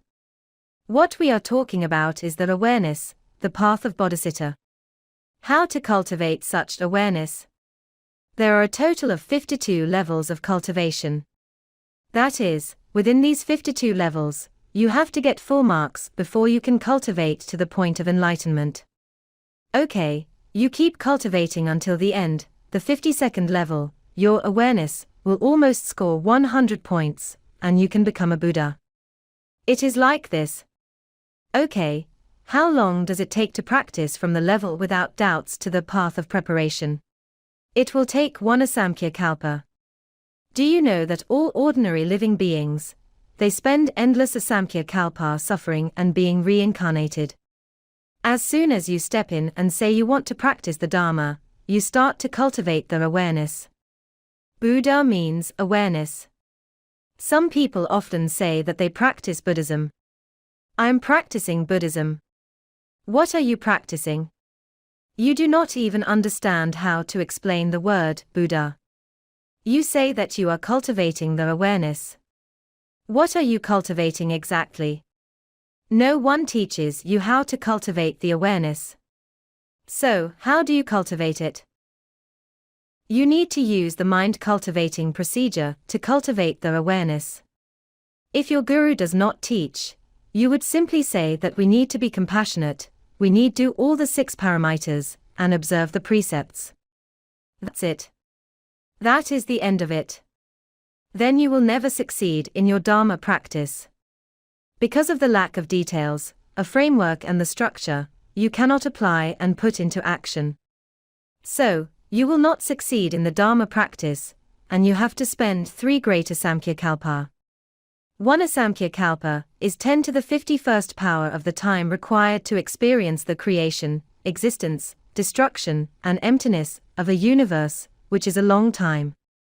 One would spend 1 Asamkhya-kalpa to reach this level. Okay, now I practice the Dharma from the first level of entering the mind to the 7th level. It will require another Asamkhya-kalpa. I need a second Asamkhya-kalpa to practice from the entering the mind to the 7th level. The third Asamkhya-kalpa will be practicing from the 8th level to the 10th level, without counting the time being a bodhisattva of equivalent enlightenment. That has not been counted. In other words, even if you are very good, do not think that the esoteric Buddhists are incredible. The esoteric Buddhist practitioners have to at least go through these 52 stages. The Mahayana school I am talking about now includes esoteric Buddhism. Do not tell me, my guru has taught me this, so I can look away. He's given me rituals and conferred the great perfection empowerment to me. I'm incredible. I don't need to observe the precepts. I'll become a Buddha quickly. I'll become a Buddha in the present lifetime. This is called talking nonsense. It must be a lie. Do not listen to him. What should you listen to? You should listen to Buddha Shakyamuni. Buddha Shakyamuni said that Mahayana requires 52 levels. You can see clearly which level you are at. I can see that you have yet to reach the first level of no doubt. So, do not listen to those gurus talking nonsense. You need to practice through the 52 levels. You may say, no, Master. You've also said that by practicing esoteric Buddhism one could become a Buddha in the present lifetime. Yes, at the fastest one could become a Buddha in the present lifetime. You are not told that it could be countless Asamkhya-kalpa at the slowest. It would be countless Asmakhya-kalpa if you do not observe the precepts. If you are obedient and work hard enough, you will be faster. You may not need 3 great Asamkhya-kalpa. Why? Because everything you do is action of the mind. It is the Dharma practice on the actions of the mind. You cultivate with the thoughts, all with visualization. But the problem is, are you doing the visualization well and correctly? What is the use if you only visualize the appearance of the deity? You do not visualize the awareness. You must connect the visualization with all the awareness, the characteristics of the awareness. You have to connect with them all and develop the 5 wisdoms. If you do not do any of these, there is none. The law of causes and effects operates here. Whilst there is a cause, there is an effect. If you do not do it, there will be none. If the guru does not teach, there will be none. Do not tell me, my guru is the best. My guru is the supreme master. He is so great that no one can match him. He says there is no need. There is no need. So, you tell me that he is a Buddha. Do you listen to Buddha Shakyamuni, or do you listen to him? I just believe what Sakyamuni Buddha said. Well, you must remember that a miss is as good as a mile. Exoteric Buddhists of the Mahayana school cultivate within the cause, while esoteric Buddhists cultivate within the result. That is why the esoteric Buddhist practitioners will be faster, but not faster to skip the 52 levels. I have received a great perfection empowerment out of a sudden. So, I am practicing the great perfection, and I feel that I am cultivating emptiness, and I will become a Buddha. Then I skip the 52 levels of cultivation. I can tell you, there is no such a thing. Do not think about it. You have yet to reach the 8th level, the ground of unmovable, non-withdrawing. I think if you do not observe the precepts, you will fall into hell as soon as you die. How can you talk about the 8th level, let alone claiming to be able to become a Buddha? What a joke. What is cause? For example, we should have compassion. We should give alms to others, then we can help more sentient beings. We can achieve success in Dharma practice. We should observe the precepts. We should not kill animals. We should be vegetarian. And that will be fine. This is done in the cause. What does it mean to do it in the result? If you do it within the cause, you will have to spend 3 greater Samkhya Kalpa to accumulate. Therefore, Buddha Shakyamuni was not wrong. You should follow him and do this. He had done this all his lives. He did a lot of good deeds to accumulate merits. However, he had not cultivated in the thoughts of mind and used the result of the awareness to practice. It was all different after he had become a Buddha. It turns out that one has to cultivate within the result. So, later all esoteric Buddhist practitioners all practice the Dharma with the result. But some people misunderstand it. How does one practice within the result? Should I be conferred an empowerment, a head of a deity? Visualize directly a deity, and I can become a Buddha directly. If I directly visualize myself as Buddha Amitabha, I will be Buddha Amitabha. Then I will become a Buddha directly. I am not talking about the appearance now. I am not asking you to go to the dressing room and put on a makeup to look like Buddha Amitabha. Then you become Buddha Amitabha. Are you not laughing about this? You are you not, if you meet such a person? It concerns the level of your awareness. Your awareness must be equal to the awareness of Buddha Amitabha before you can become Buddha Amitabha. You may say that, I'm not demanding, Master. I only want to go to Buddha Amitabha's pure land. You also need to have his awareness. Do you know that the Buddha Amitabha Sutra, or the Sutra of Meditation on Buddha Amitabha states that you must have a deep heart, a profound mind. To have a deep heart means to score 100 points in all of the 10 beliefs, 10 levels, 10 actions, and 10 dedications. Only then can you have a deep heart. You must do all of these aspects before you can go to the Western land of extreme bliss. You have yet to achieve that. I believe that 8 out of 10 people still have not achieved that, right? In other words, cultivating within the result is directly cultivating the awareness. How to directly cultivate the awareness? Same as what I have been teaching since lecture 21. I would like to develop the 5 wisdoms directly to make a connection. This is cultivating from the result. What is the result? Buddhism is a religion that teaches the awareness. It is very clear. I am cultivating the awareness. I am directly cultivating the awareness, that is, directly obtaining the result, not directly visualizing the appearance. Oh, I already have the appearance of Buddha Shakyamuni, so I became Buddha Shakyamuni. That is not what it means. It means to cultivate the awareness directly. It is to practice the Dharma, the dharmas of the awareness. You are practicing Buddhism, the religion of the awareness. You are cultivating the awareness to directly obtain the result. You are obtaining the result directly. Yes, this is called cultivating within the result. You always tell me to cultivate within the cause. We should be compassionate. We should worship Buddhas and burn incense. How many prostrations we should do and how many times we should chant the Buddha's holy name.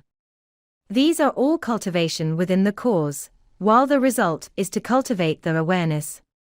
You should also connect to the awareness, while chanting the Buddha's holy names. How to connect? This is what I have been teaching. Okay, 5 paths and 10 levels, you have to go through the 5 paths, 5 paths. Path of accumulation, on the spiritual prerequisite of meritorious virtues, Sambara. Path of joining, or engagement, Prayogamarga. Path of seeing, Darsanamaga. Path of meditation, or cultivation, Bhavanamarga. Path of no more learning, Asikamarga. 10 levels are said, from the initial level to the 10th level.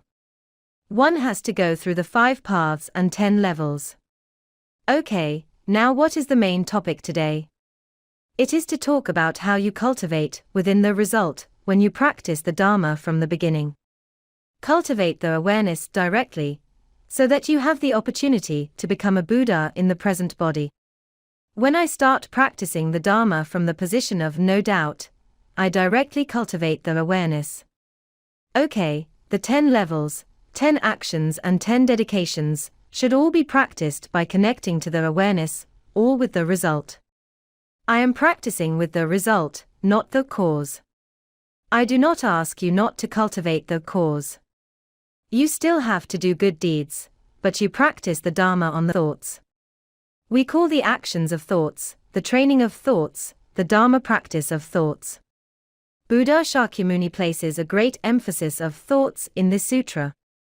Not only must you practice the Dharma within the thoughts, but also constantly connect to the wonderful enlightenment. Wonderful enlightenment. So difficult, how can I do it directly? You must at least connect to the awareness.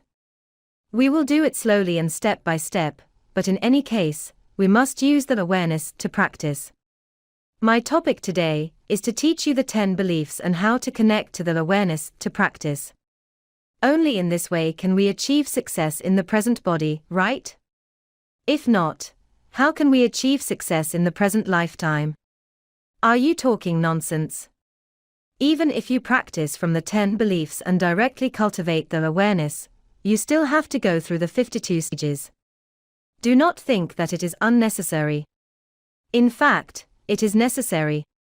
But in order to make it easier for the disciples, we have embedded the awareness and emptiness into the 4 preliminary practices and teach them in conjunction with the great perfection. So, our 4 preliminary practices are different.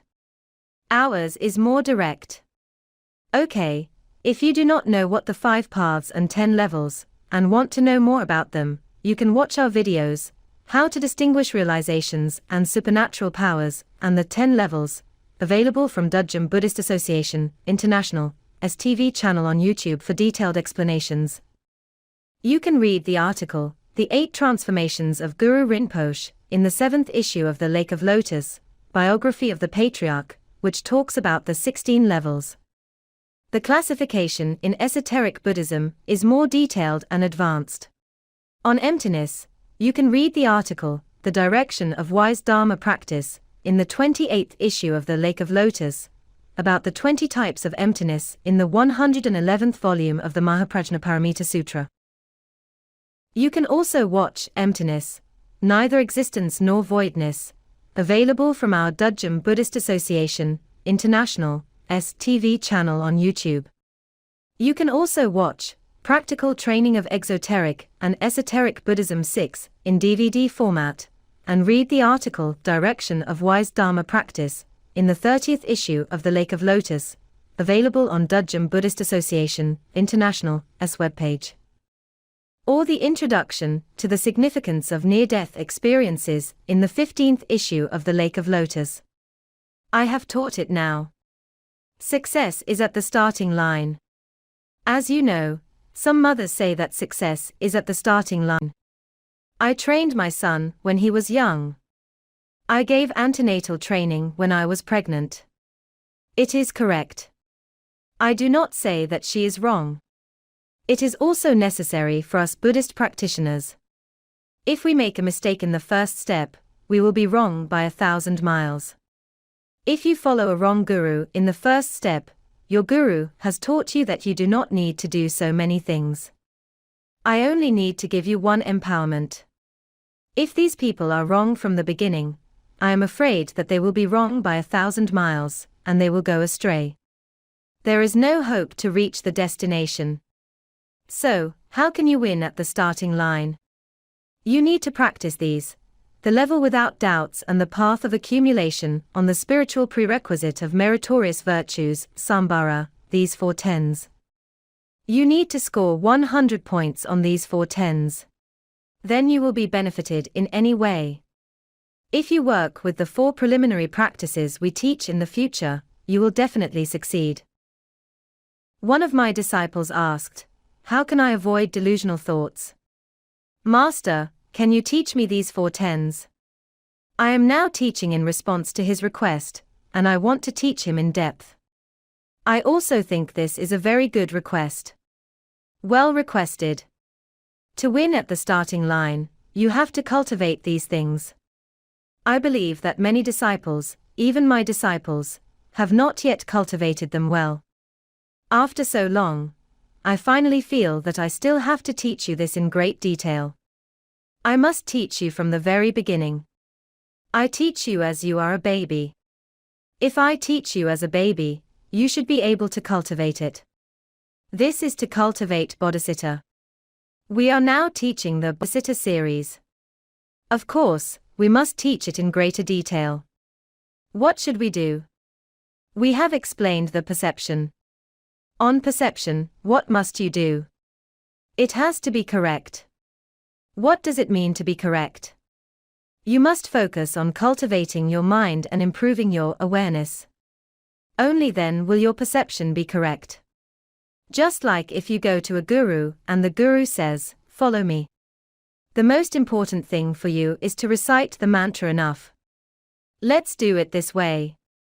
Counting by the number of 900,000, you just recite 5 or 6 of them for me. Or 10, or 8, etc. If not, I won't accept you as my disciple, and I won't upgrade you. For example, this is not allowed. This is not a correct view. You are trying to become a Buddha by using the karma of words and actions.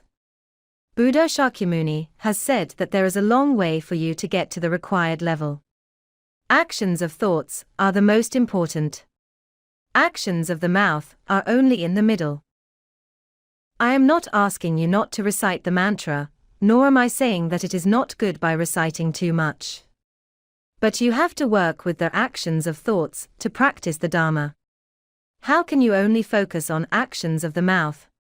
What do the actions of thoughts need to work with? Not only visualizing the appearance of a deity. Thoughts have to work with their awareness. Their awareness does not mean that you only need to think about it. You must be able to apply to see whether your behavioral formulas have been correct. After the correction, has it been working? Are you applying in daily life, 24 hours a day including dreams? If there is none, there is no cause and there will be no results. So, you must remember your perception, that is, how to judge whether a guru is right or wrong. How to judge a guru? See what he teaches you. A miss is as good as a mile. You will not know it does not work until the end of your life. Just look at this.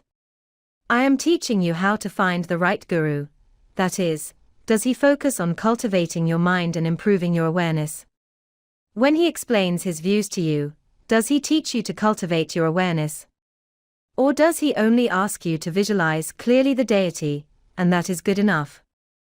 Is this how he teaches you? That is enough. It has to be correct. In short, it is not just about visualizing the deity clearly. I have not said that it is not important to visualize the deity clearly. What I mean is that it is not only about visualizing the deity clearly. If it is only about the appearance, it does not matter how clear the visualization is. It depends on the mind. Our Dharma practice is to cultivate the mind. What is the mind? The awareness, cultivating the awareness, going deep. It means that you must connect with the awareness. The practice that does not connect with the awareness is called not going deep. What is entering the mind? That is, when all thoughts arise, being able to connect with the awareness, is called entering the mind. In other words, how can you score 100 points on perception? It is to be correct, to be in depth, and to be entering the mind. In this way, your mind will be corrected and your views will be correct. If you continue to practice, you will definitely be correct. Why? Your views are correct. When you practice the Dharma, you must use the correct views to modify your behavioral formulas. If you use the wrong views to carry out the next step of practice, then you will modify all behavioral formulas incorrectly. You are required to change your behavioral formulas towards the Buddha, towards the awareness, but you change and change, you have changed them to go to hell. Why do you change them after all? It might not be so miserable if you do not change them. So, you must remember how to cultivate. How to cultivate? It has to follow the mind cultivating procedure. What about actions? You must remember that the actions of your mind are the most important. That is, you have to do all the actions of body, speech, and mind. However, in body, speech, and mind, remember that the actions of mind are the most important. To what extent are they important? Every thought must be connected to the awareness. You may say, I can't do it. I can only connect to the precepts. This is already very good. The next step is to connect to the awareness. You can at least connect to the precepts. You can connect to the precepts in everything you do. You realize that by doing this you will violate the precepts. You have already won the first step.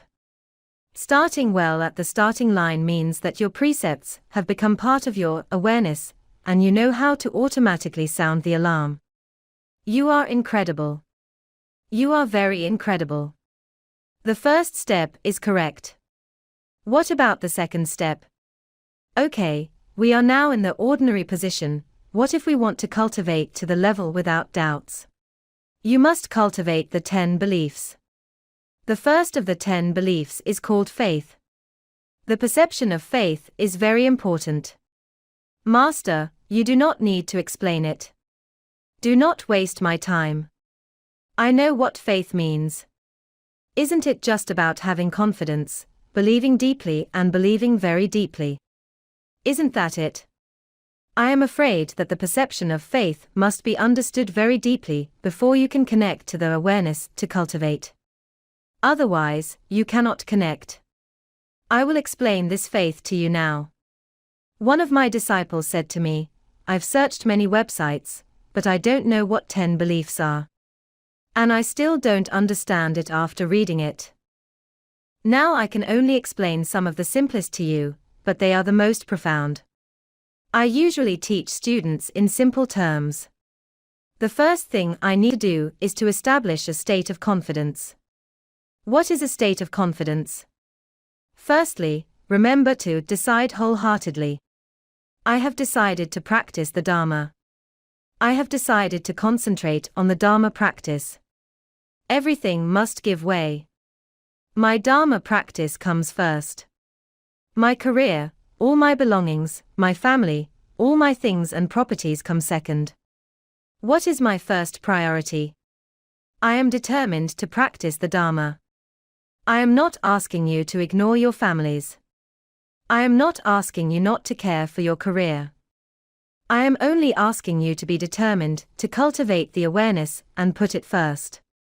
That is what I mean. Do not misinterpret what I said. Secondly, what should you do when you practice this action and this awareness? If you feel that the more you practice, the more pleased, contented and joyful you are, it means that you have practiced it correctly. For example, some people have taken the precepts. When I was beginning to teach how to practice the Dharma, I came across this situation. I passed on the precepts to my disciples, including the 5 precepts, the 10 good deeds, the Bodhisattva precepts, etc. When my disciple came to repent publicly, he cried every time and wet several tissues. Why? He said, I've violated the precepts again. I'm very sad. I hate why I violated the precepts. Why am I so bad? I violated the precepts again. I told him, the more we practice the Dharma, the happier we will be. The more we practice, the more awareness will be developed. You have to feel that you're incredible. You realize that you have made a mistake and came out to repent. I never say that you have to cry while repenting. If you cry, you are practicing the Dharma incorrectly.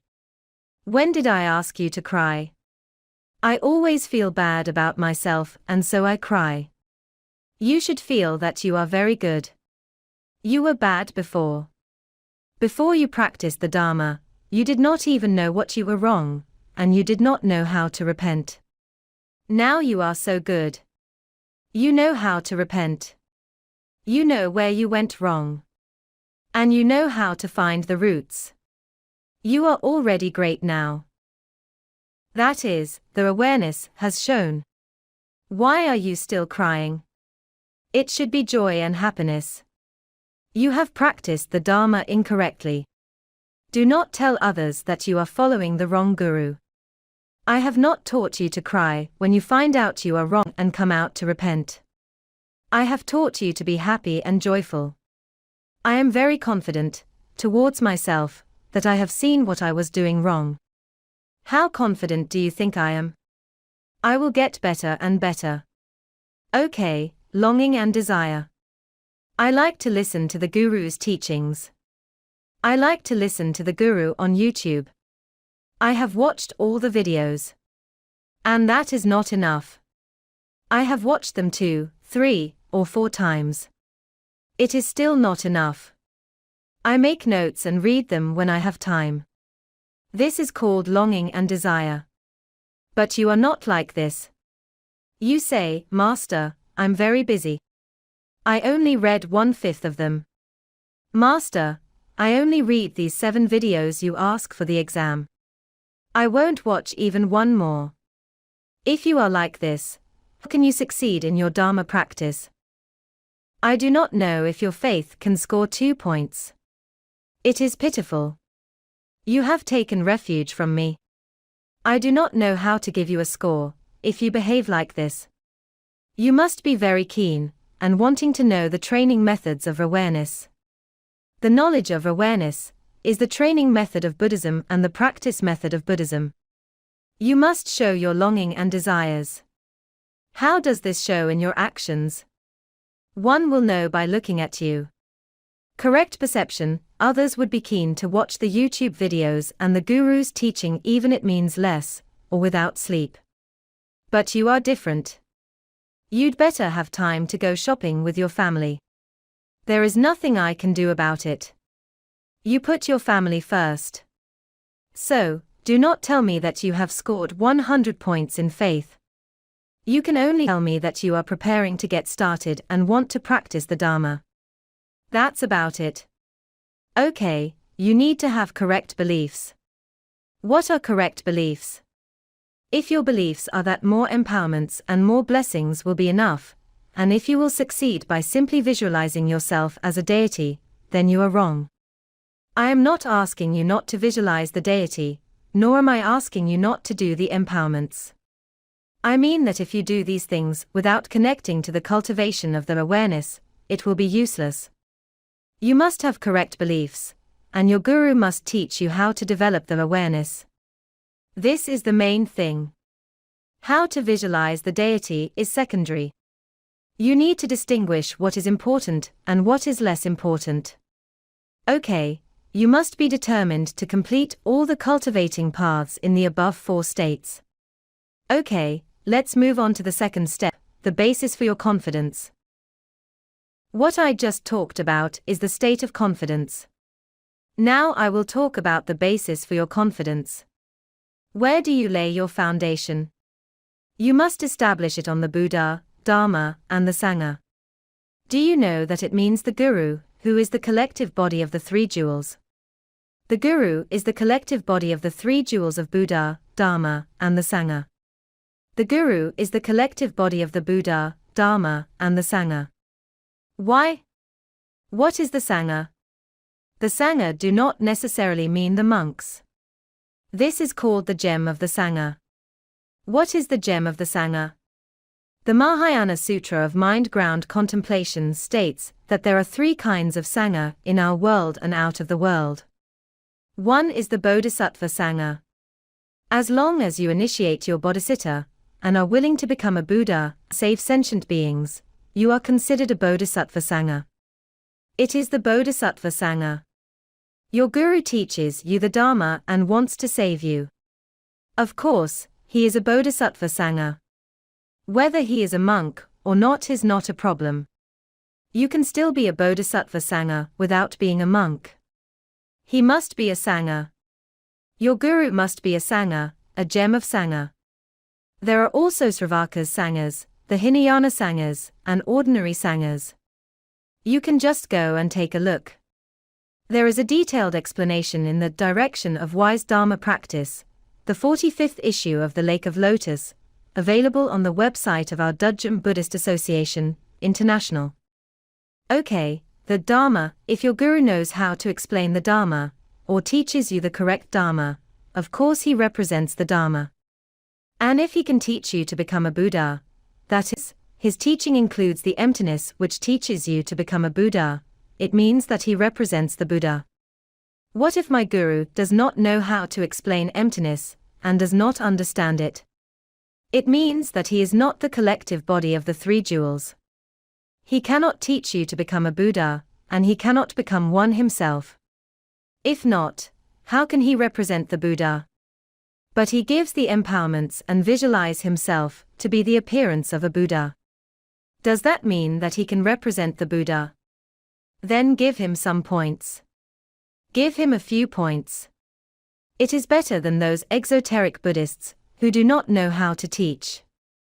But if he does not teach you to connect with the awareness, it means that it will not have much effect. Okay. How do you get there? It depends, in fact, on whether the guru understands and explains emptiness. If he does not understand emptiness and cannot explain emptiness, neither existence nor voidness, and only talks about emptiness of people and self, or emptiness of dharmas and self, he is short of something. You have to give him a few points, not 0. It means that is not perfect enough. That's it. In short, your guru must include these three. Even if he does not get full marks, he must have these points. That is, if he does not know how to explain the Dharma or emptiness, he cannot be a guru. He is not the collective body of the three jewels. How can he be called a guru? The guru is the collective body that represents the three jewels. If he does not how to teach the Dharma, or focuses only on the theory, do you know that the Dharma requires theory and practice? I do not want you to only talk about theory. How to practice? What is called practical training? You must be able to describe the process of cultivating your mind. What is the first step? What is the second step? And what is the third step? Then in your mind you have to rewrite the behavioral formulas. What to rewrite the first thought to? How to change the second thought, etc. You must have the practical training. You may say, isn't practical training about visualizing the deity? First visualize his eye, second visualize his head, and third visualize his nose. What does the nose represent? What do the eyes represent? Aren't you visualizing these? They represent the appearances. In theory, what does the nose represent? What do the eyes represent? Like this. But can you connect it to your awareness? Once connected, can you apply in your daily life? Can the karma of the actions of your thoughts go deeper, and can it be applied to your daily life, so that you can use it immediately when you die in the future? Otherwise, how can you get to a Buddha's pure land? How can you become a Buddha, right? Then you may say, no, he is only talking about theory. Go and practice the Dharma, he says. Go practice the awareness. But how do you cultivate the awareness? He does not know. What is the first step? What is the second step? How do you cultivate? You must be like this. The practical training is not just about following the ritual, visualizing the appearance, and then you can do it. It is not like this. This is a little bit of the practical training.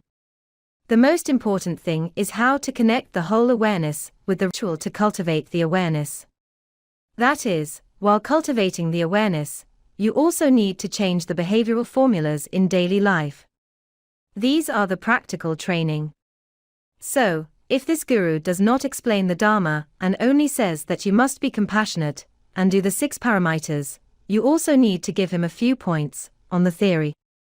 There will not be 100 points on the theory, and probably not even 1 point on the practical training. So, you must remember one thing. He needs to get enough marks in both theory and practice. This is called understanding the Dharma.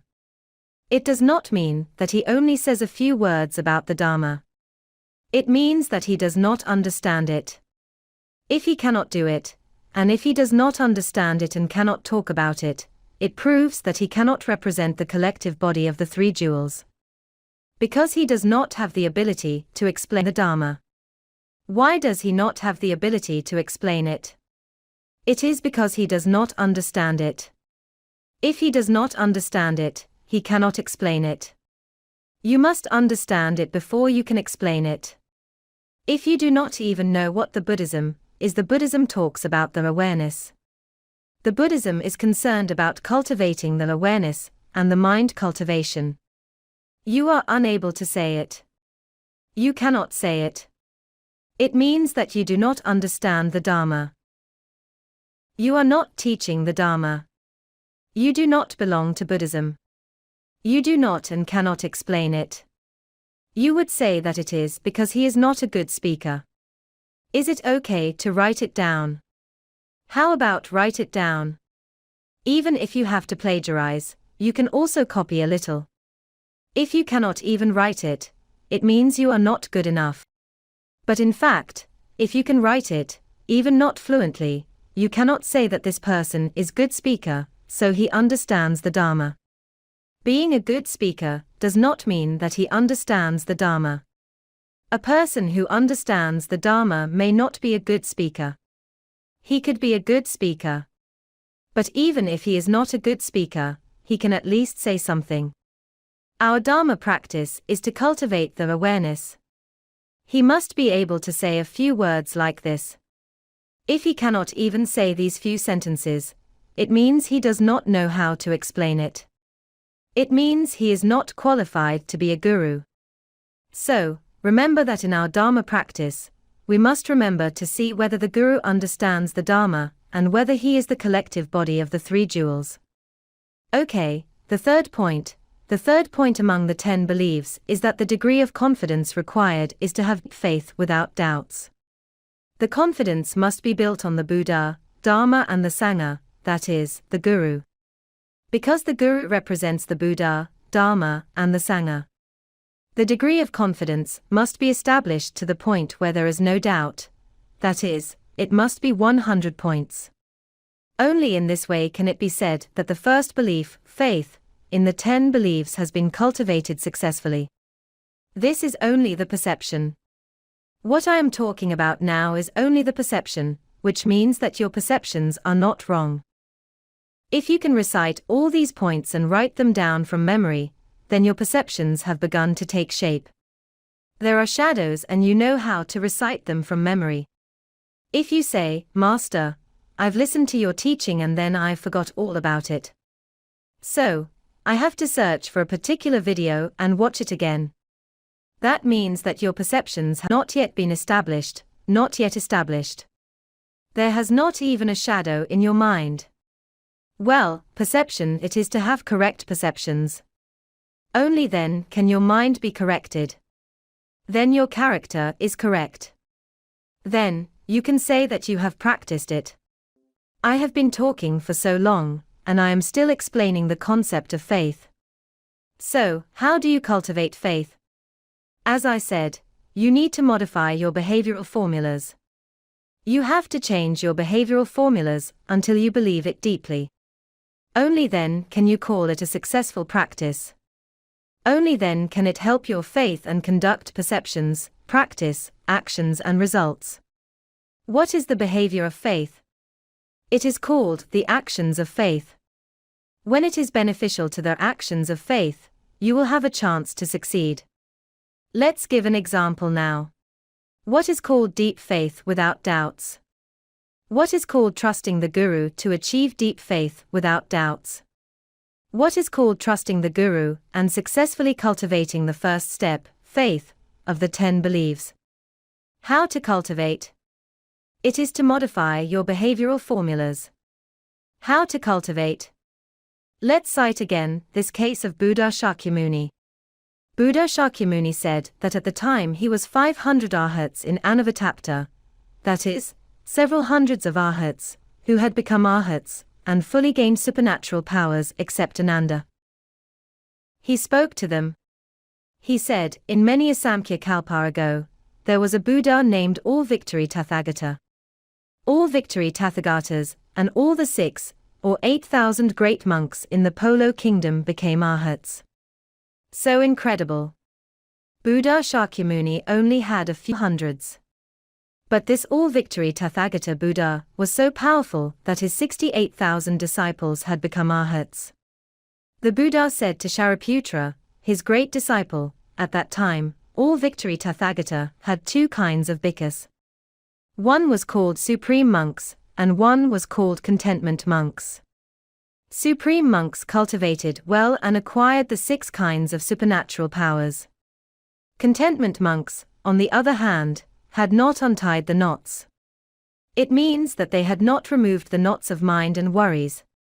There was an elder named Dari in the city of Polo at the time, who had a lot of money, and was very wealthy. He had a wife named Shan Huan, who was extremely elegant and graceful. She invited these 2 kinds of monks to come to her house to accept their offerings. In other words, she was the benefactor. The Shan Huan woman made sufficient offerings to the supreme monks in terms of clothing, food, beddings, and medicine. However, when she made relatively scanty offerings to the contentment monks, feeling that they had not cultivated well. Why? The supreme monks had cultivated to the point where they had no worries with 6 kinds of supernatural powers, while the contentment monks had not removed their knots in their minds and their worries. When a contentment monk saw a supreme monk receiving such good offerings, he became jealous. So, he slandered and said that the supreme monk must have committed adultery with the Shan Huan woman. Otherwise, how could she be so kind to him? Why does she give him so many things? It must be adultery. Otherwise, why would she give him so many offerings? The Buddha said to Shariputra at the time, do you know who the contentment monk, a disciple of the all-victory Tathagata, was? He was a previous incarnation of I. He was the previous incarnation of I who violated the precept of slandering the previous incarnations of the supreme monk and the Shan Huan woman. The Shan Huan woman was the previous incarnation of the now Brahmin Lady Jansha, who slandered the Buddha now. The Shan Huan woman who was slandered by the contentment monk for adultery is the Sundari now. She pretended to be pregnant and came to retaliate against me, that is, revenge. That's it.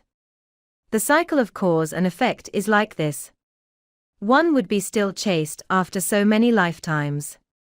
The Buddha said to Shariputra, because I slandered the supreme arhat for no reason then, I fell into hell and suffered for thousands of years, that is, countless thousands of years in units of thousands, but there are still residual disasters that have not been paid off.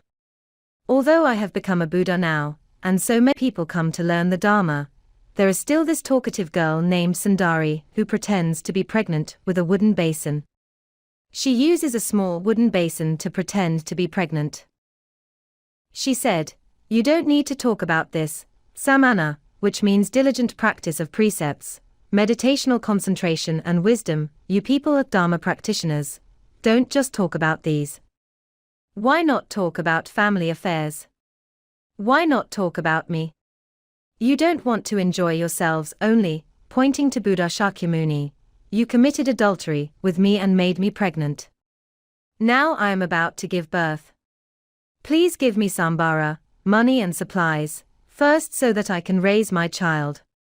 She made false accusations and slandered Buddha Shakyamuni. Menstruation means childbirth. Well, at that time, if you look here, all the disciples of Buddha Shakyamuni, at least most of them, bowed their heads in silence. There were many royalties, ministers and people sitting there listening to the sutras. In short, ministers and subjects were Dharma believers and came to listen to the Dharma, but they had not yet become arhats. Of course, there were also some arhats present.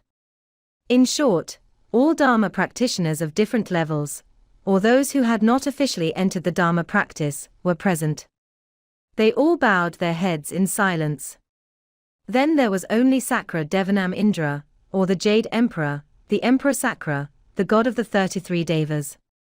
He was hiding behind him, fanning for Buddha Shakyamuni. When he saw this woman pretending, he turned into a mouse and got into her clothes, biting her belt, and the wooden basin fell down. Because he had clairvoyance and served the Buddha invisibly, he was not discovered. So, he could turn into a mouse to bite off the belt. At the time, there were 4 groups of disciples, all the masters and disciples, 6 masters and disciples, which means that there were people from other religions, saw the small wooden plate falling down. They were very pleased and laughed, and all scolded her together, "You evil person. You're a damned evil person.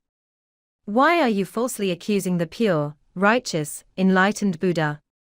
This ground is ignorant, this earth is ignorant, otherwise how can it tolerate people like you?"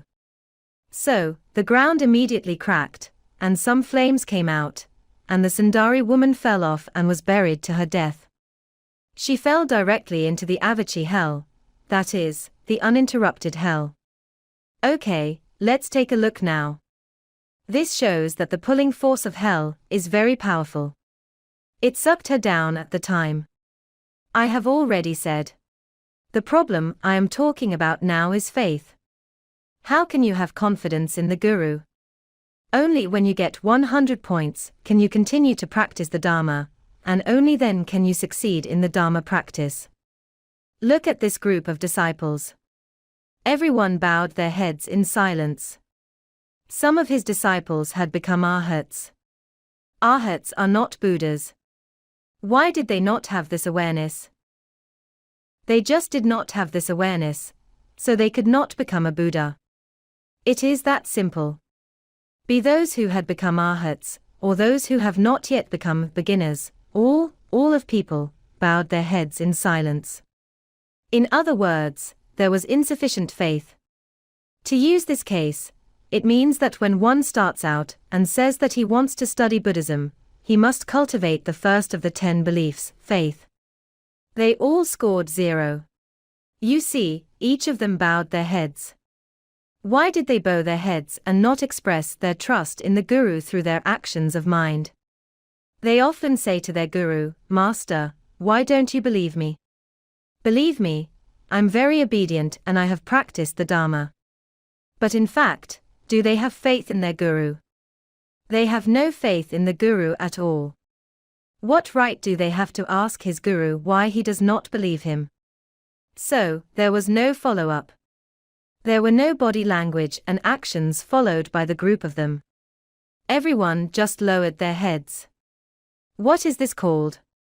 It is called no good. What did they only know to do? They only celebrated, talked and laughed loudly and endlessly. When the wooden basin fell off, it showed that her belly was fake, and everyone laughed, as if everyone had brought a lot of peanuts to the theater to watch a show. Someone came out and cursed the Buddha. The Buddha was accused of adultery. Would it be true or false? There is a chance that it might be true, but why? What happened? It means that there were doubts and lacking complete trust. That is, it shows that one failed to achieve the level without doubts.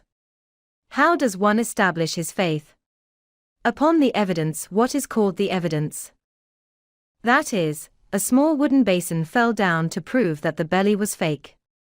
So, everyone said that there was evidence to prove that the Buddha did not do it. Then, they laughed. I was so scared. I was also afraid that I was following the wrong guru. I was worried. Did my guru commit adultery? Then, we'd be doomed. We're with the wrong guru. What would be the implications? I don't know what crimes will be implicated in me in the future. They did not deeply believe without doubts. In other words, did they score 100 points and achieve the first of the 10 beliefs, faith? No, in fact. They scored 0. Their faith was not built upon the Buddha, Dharma, and the Sangha. Have I not taught you earlier? You must have a very good and in-depth perception of faith. One of the points is, where should the foundation of your faith be established? The Buddha, Dharma, and the Sangha, that is, your guru who is the collective body of the three jewels. Okay, now where is your faith built on? Evidence. If you have evidence, I will believe you. If you do not have evidence, I will not believe you. No matter how good your Dharma teaching is, I still think you are correct. Nevertheless, do you have evidence to prove that you have not committed adultery? Can you produce the evidence? Otherwise, I will not believe you. Another guru has not been slandered. I might as well follow him. It will become like this. Well, where is the faith built on? Habits, not on the Buddha, Dharma, and the Sangha, but on your own habits.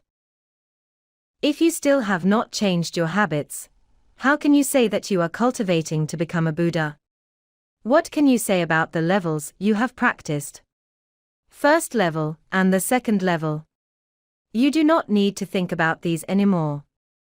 You can take a look at the 8 lecture videos entitled The 50 Stanzas of Guru Devotion available from our Dudjom Buddhist Association, International's YouTube channel. It has been explained in these 8 lecture videos. How do you get along with the Guru, in fact, so that you can cultivate your faith to 100 points? If you say that you have no intention to achieve 100 points, I'd learn here if he teaches me. I'd go somewhere else to learn if he doesn't. Then you should not expect to succeed in Dharma practice in this life. You will be disorganized without a main rope to support you. You have not even established your faith. How can you take the next step? Okay, let's take a look now. It means that the Guru represents the Dharma. He must know how to explain the Dharma. He also needs to represent the Buddhas, and he must know how to explain emptiness, neither existence nor voidness, the complete and perfect emptiness. He also represents the Sangha. He is a Bodhisattva Sangha, who has vowed to save you. If all above are true, then he truly is. It means that the Guru represents the collective body of the three jewels. When we practice the Dharma, should we not need to modify our behavioral formulas? How to correct them? We must modify our behavioral formulas until we have deep faith in the Guru before we can say that we are cultivating the first of the 10 beliefs, faith. If you cannot cultivate it, or you only score 0 point, you will not be able to succeed in your Dharma practice. If you only score 5 points, you can achieve 1 point of result afterwards. Why? You will go further and further wrong. If you only have 5 points of faith, you must rely on these 5 points of faith to correct your behavioral formulas. All Dharma practices involve perception, practice, action and result. If all your perceptions are deviated, all your Dharma practices, including actions, are deviated, then your results will be deviated, lost. Okay, the question is, how can I cultivate until I have deep faith in my Guru? Having deep faith in the Guru can help you achieve success quickly. This is true. Buddha Sakyamuni has also said this. There is no need to go through the 3 greater Samkhyakalpa. Why do you have to go through the 3 greater Samkhyakalpa? It is because no one plays a major role in teaching you. And you do not have someone to ask when you need to. So, you get stuck, and once you are stuck, you will not be able to continue practicing the Dharma and make any progress. You may even withdraw and violate the precepts again in the future. You may also fall into the realm of hells, or hungry ghosts, floating up and down. Just by doing this, you will end up spending 3 greater Samkhya Kalpa. You have to slowly do some good deeds to accumulate merits. I believe that your bad deeds will be much more than your good deeds. It means that it will take a long time to accumulate merits, and it takes a long time to pay off the bad deeds. So, one of the crucial keys to quicker accomplishment through the esoteric Buddhism is that you should have deep faith in your guru without doubts. But the question arises, how do I choose a guru? If I make the wrong choice, I will be doomed. Let's take a look at the Dudjom Buddhist Association, International's webpage. There is a profile of the gurus on the left-hand side of the homepage. If you click on it, you will be taken to an article called How to Choose a Guru. If you click on it again, there are other articles there. For example, True and False Gurus, True and False Lineages, or videos of gurus are all available. You can click on How to Choose a Guru to see relevant explanations as to how to choose a guru from our Dudjom Buddhist Association, International. When you click in, you will see a video entitled Standards and Risks in Finding a Buddhist Teacher, and a video on advice to Buddhist practitioners, and the distinction between true and false Dharma propagators. You may say, "No, Master, I want to read articles." Then you should read How to Choose a Guru. If you click here, or scroll down, you will see this article, which talks about the definition of a well-qualified guru with realizations. What is a well-qualified guru with realizations? That is, a correct, legitimate, and qualified guru. This guru can teach you, and he can teach you to become a Buddha. He can represent the Buddha, Dharma, and the Sangha, and is the collective body of the 3 jewels, Buddha, Dharma, and the Sangha. He is qualified to be a guru, that is, a well-qualified guru with realizations. Let me explain 3 sentences from this article. If you practice the Dharma without someone to guide you, you may say that I don't need a guru. I'm incredible. This is called blind practice. You will easily take an unnecessary path, or the wrong path, and even fall into rebirth. You do not even have the awareness. If your Dharma practice is led by a person who does not understand the true Dharma, and only knows how to talk about gods, ghosts, and supernatural powers, then you will definitely fall into reincarnation, and the situation will be extremely tragic. You have chosen the wrong guru. It is not supposed to be so bad, but you have made it worse. You go and have a read yourself. I will not explain it in detail. The 10 beliefs are also called the 10 faiths.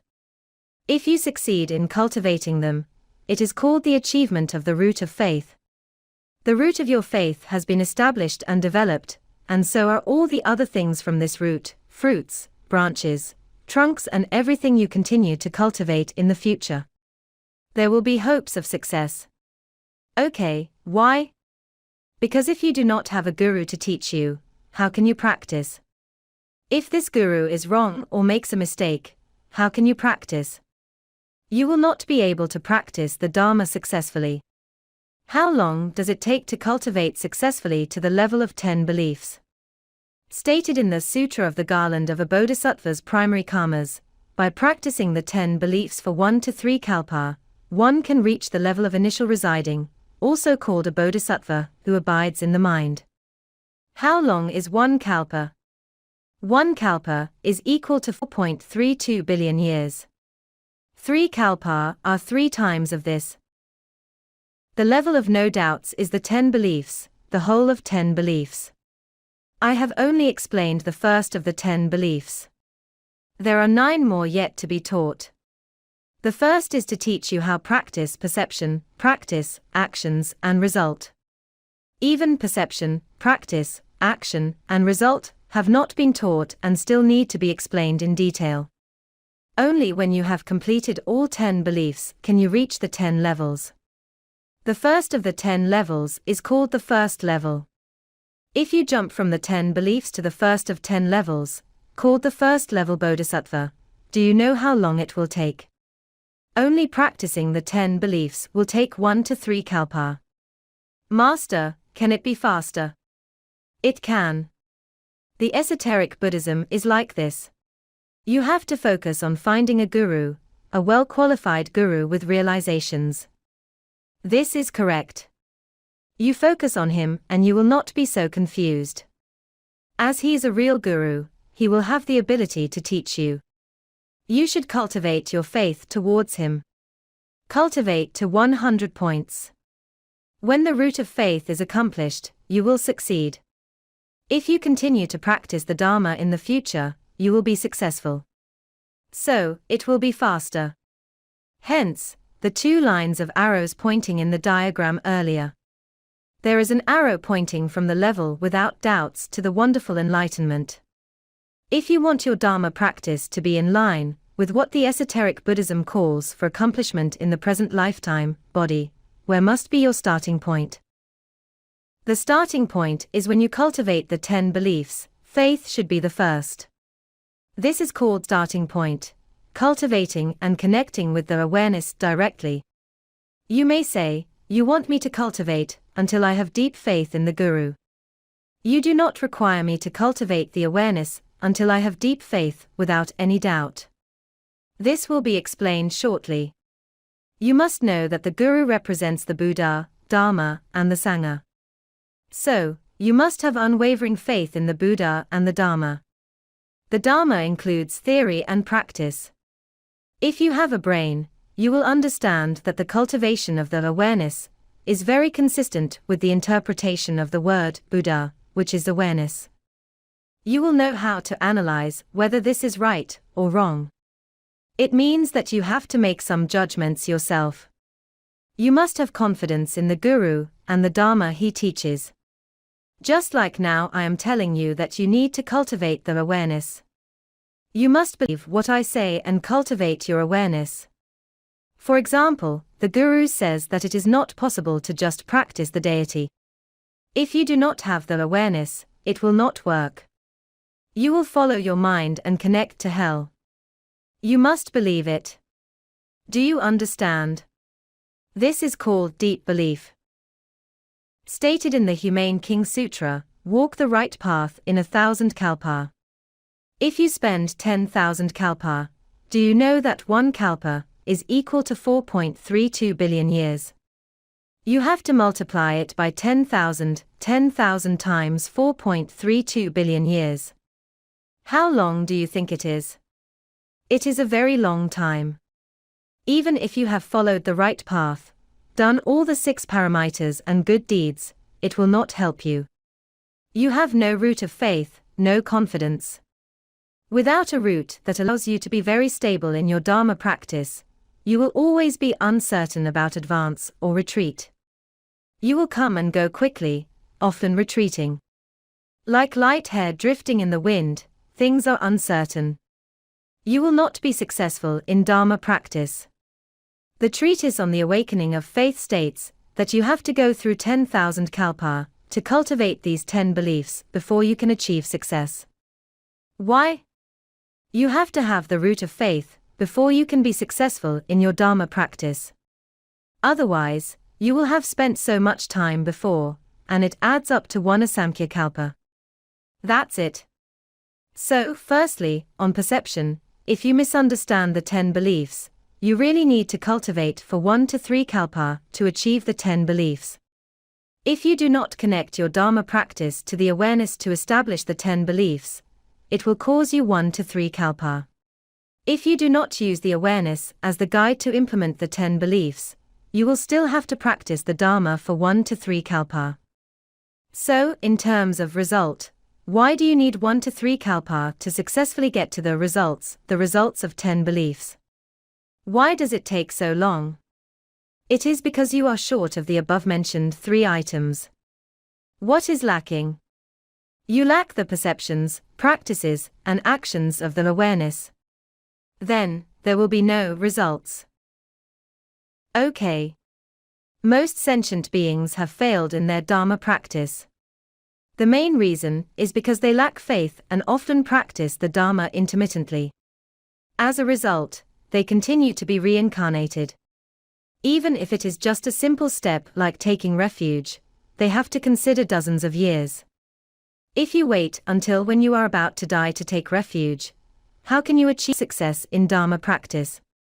Each reincarnation means to die one more time.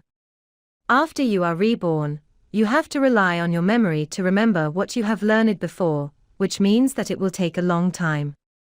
You have to rely on some deep memories, some very weak images, before you can start practicing the Dharma from scratch again with faith. You have not even crossed the threshold of Buddhism. It is uncertain how many times you have to die. You will be floating up and down like this, causing you to practice the Dharma for 1 to 3 kalpa, before you develop the 10 beliefs. Therefore, if we want to succeed in Dharma practice, we must win at the starting line. How to win at the starting line?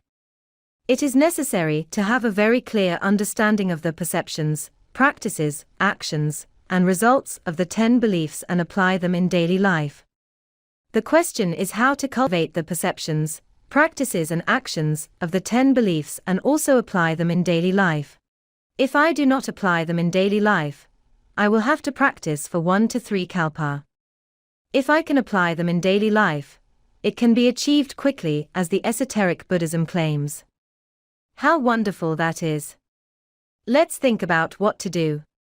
I have just explained the first of the 10 beliefs called faith. That is, you must have deep faith in the Buddha, Dharma, and the Sangha, that is, your Guru, the collective body of the 3 jewels. If you are unable to have deep faith, then you have failed in the first step of the 10 beliefs. How can you succeed in Dharma practice afterwards? It is simply impossible. That is why you need 3 greater Samkhya-kalpa. This has already been explained. The reason why you can become a Buddha in the present lifetime by practicing esoteric Buddhism is because it requires you to have faith in the Guru in the first step. Do you know that all esoteric Buddhist practitioners are like this? On this point, those gurus will work hard to teach you. You must have confidence in the Guru. You must have confidence in me, but your confidence must be based on the Buddha, Dharma, and the Sangha. If your Guru insists that you have faith in him, but he does not even know how to teach the Dharma, or he does not even know how to teach you to cultivate the awareness or emptiness, then how can you have faith in him? How can you have deep belief in him without any doubt? Nothing can be developed. Because you do not represent the Buddha, Dharma, and the Sangha. There are 2 sides of this. Although I am a Guru, I do not ask all my disciples to believe in me. You just listen to my teachings. I follow all founding masters to teach. This is what the founders have said. Even Buddha Shakyamuni has said, you must have deep faith in the Buddha, Dharma, and the Sangha.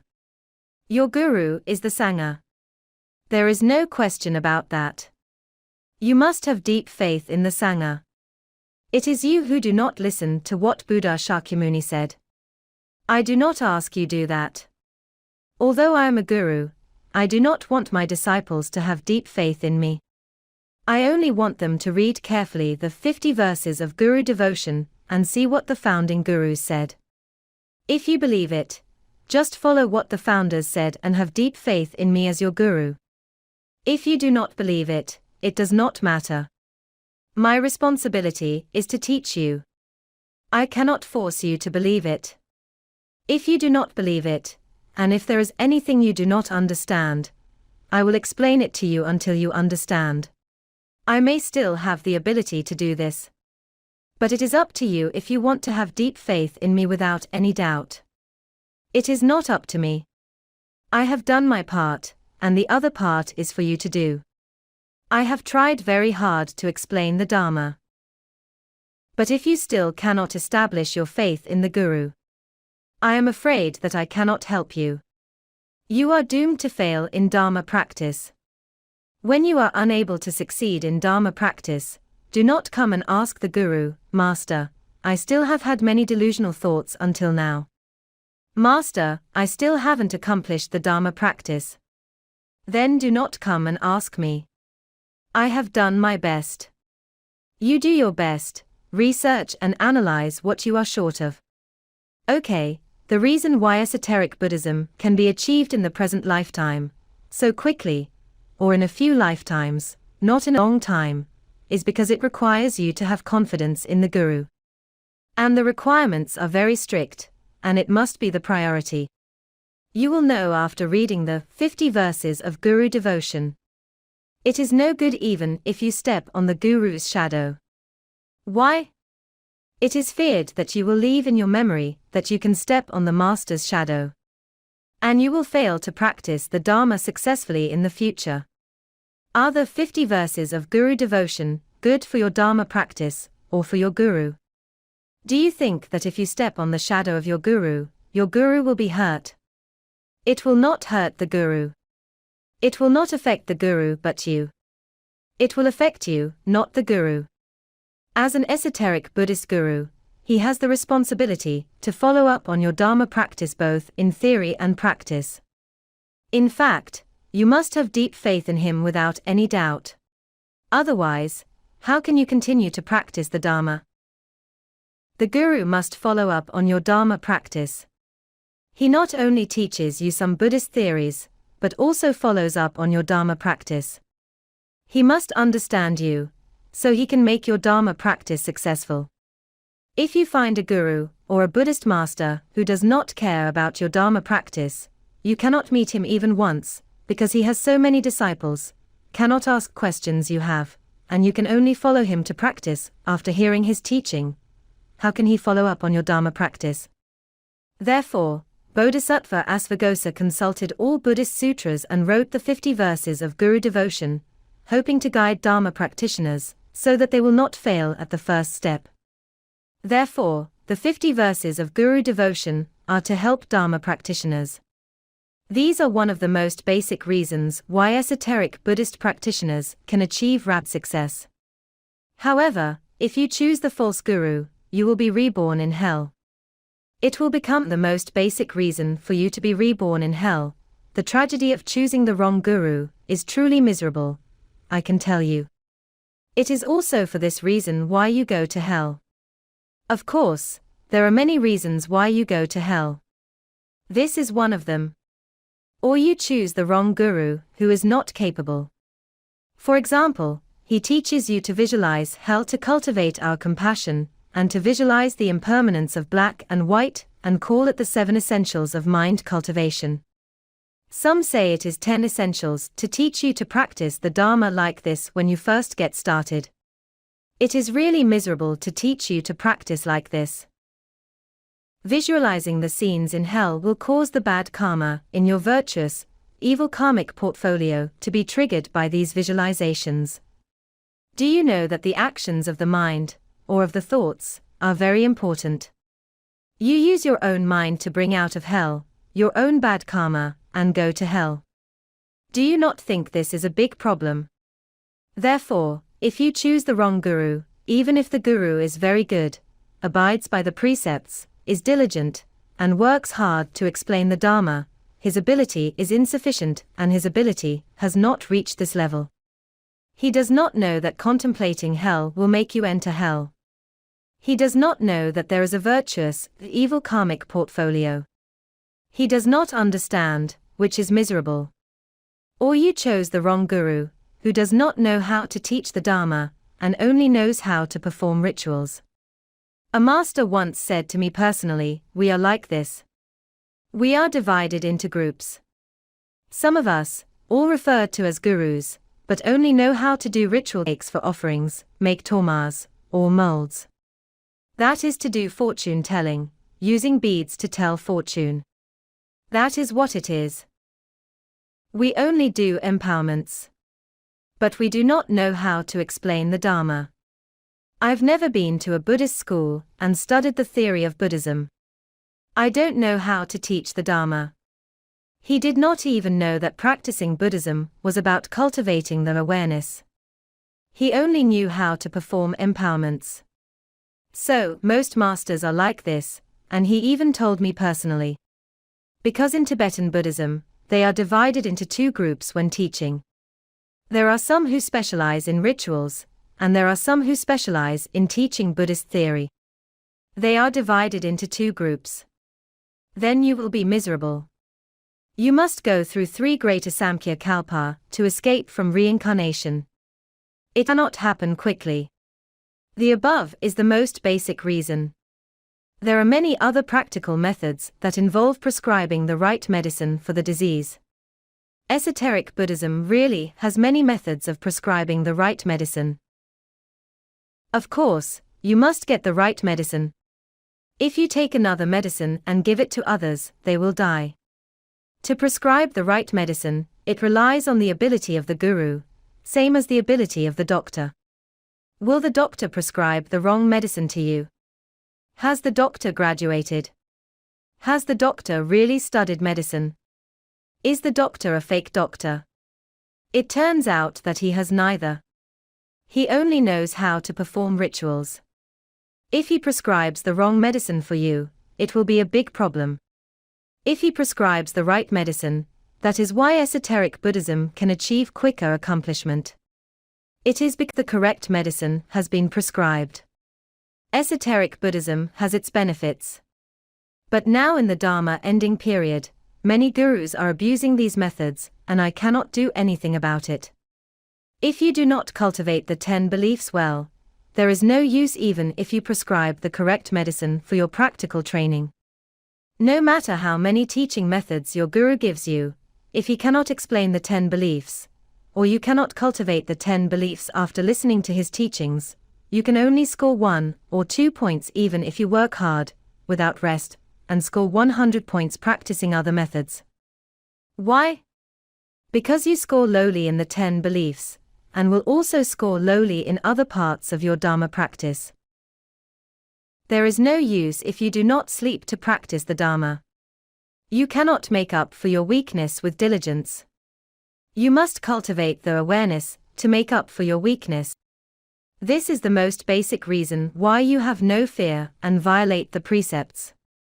If you do not cultivate the 10 beliefs, the 4 of those 10 levels of the level without doubts, such as the level of Sambhara, the path of accumulation on the spiritual prerequisite of meritorious virtues, and if you do not cultivate those 4 tens, you will have no fear. The Guru has taught me this high level of Dharma method, whatever it is called. I am now so confident that I do not even need to observe the precepts. As such, your greed, hatred and ignorance will rise sharply. It will cause you to fall into rebirth quickly. Therefore, the 10 beliefs are the most basic steps for us to cultivate our mind. If you ignore it, you will be doomed. You must remember that cultivating the 10 beliefs requires a complete set of perception, practice and action. Only when you work hard can you have the results. I have explained the perception. I have also taught the practice. It is to modify your behavioral formulas. You need to modify your behavioral formulas until you have no doubts towards the Guru. Now I will teach you how to practice it. Perception makes it very clear. Practice concerns how to correct our behavior, wrong behavioral formulas. We must have the following awareness. I will use this case of the Buddha being slandered for committing adultery as an example. First, in your awareness, is there an awareness called protecting the Guru? It is equivalent to protecting the Buddha, Dharma and the Sangha. I have said that the Guru is the collective body of the Buddha, Dharma and the Sangha. In fact, protecting the Guru is equivalent to protecting the Buddha, Dharma and the Sangha. If Emperor Sakra had not bitten off the strap that tied the small wooden basin to Sundari's belly that day, and if the wooden basin had not fallen like this, most of the disciples or most of the people who had believed in Buddhism would have turned away. No matter how much people believed in Buddhism, they would never believe in Buddha Shakyamuni. That is, we would not have the Dharma to learn. How miserable it is. Think about it. If you protect Buddha Shakyamuni, you are protecting your guru. Buddha Shakyamuni was their guru at that time. They did not have this awareness, and did not know how to protect their guru. They did not have this kind of awareness. So, how would you build your faith? If they did not protect him, the Dharma would be destroyed. For example, if someone slanders me, my disciples will watch the show with peanuts. Let's see how the master handles it this time. If the master falls, we will find another master. It does not matter. Who would want to teach you? There would be none. Same with Buddha Shakyamuni. If you protect Buddha Shakyamuni, you are protecting the Buddha, Dharma, and the Sangha. As a result, the Buddha, Dharma, and the Sangha have been passed down to this day, and can still be learned. Although we are in the Dharma ending era, there are still opportunities to learn the Dharma. So, do you have this awareness? If you say you want to practice Buddhism, but your faith has not yet been fully cultivated, and you do not even have the awareness to protect your guru, then you do not have it. You must do it in your actions of thoughts. You must remember it right away. I must protect the guru. Then the mind will lead the mouth and body. Okay. I will immediately stand up and refute Sundari. It would be like this. There is a precept in the Bodhisattva precepts called failure to protect against one's bad reputation. Now someone is slandering the reputation of your guru. If you do not go protect it, no one will ever learn from the guru. This will harm a group of sentient beings. This is not good. This is an awareness. I have said that the precepts are awareness. If you have taken this precept, and if you have taken the Bodhisattva precepts, then you have this awareness. But do you know all Buddha Shakyamuni's disciples were Hinayana practitioners? They did not take this precept, so they did not have this awareness. They would then have no such action of thoughts. Everyone just bowed their heads. What a shame! What a shame! What a shame! My guru was scolded by others. My guru was scolded by others for committing adultery. What a shame! What a shame! What a shame! Let's hang our heads quickly.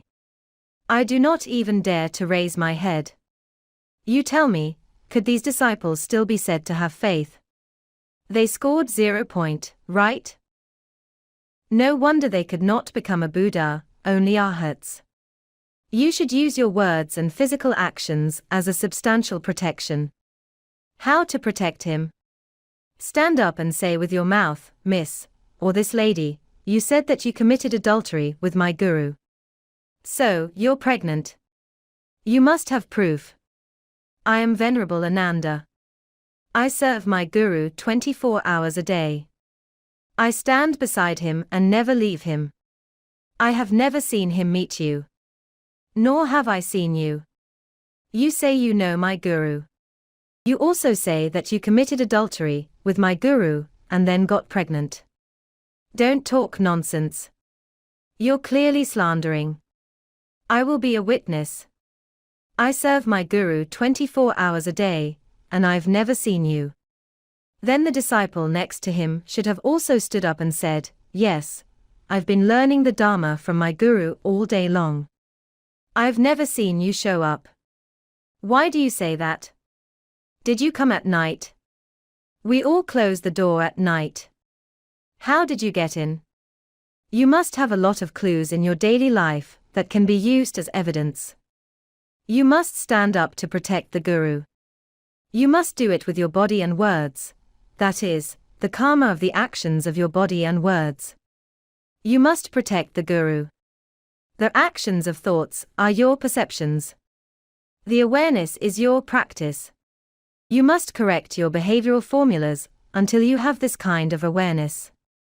What are your actions? It means that you must put it into actions. There is this kind of awareness in your behavioral formulas, then there is.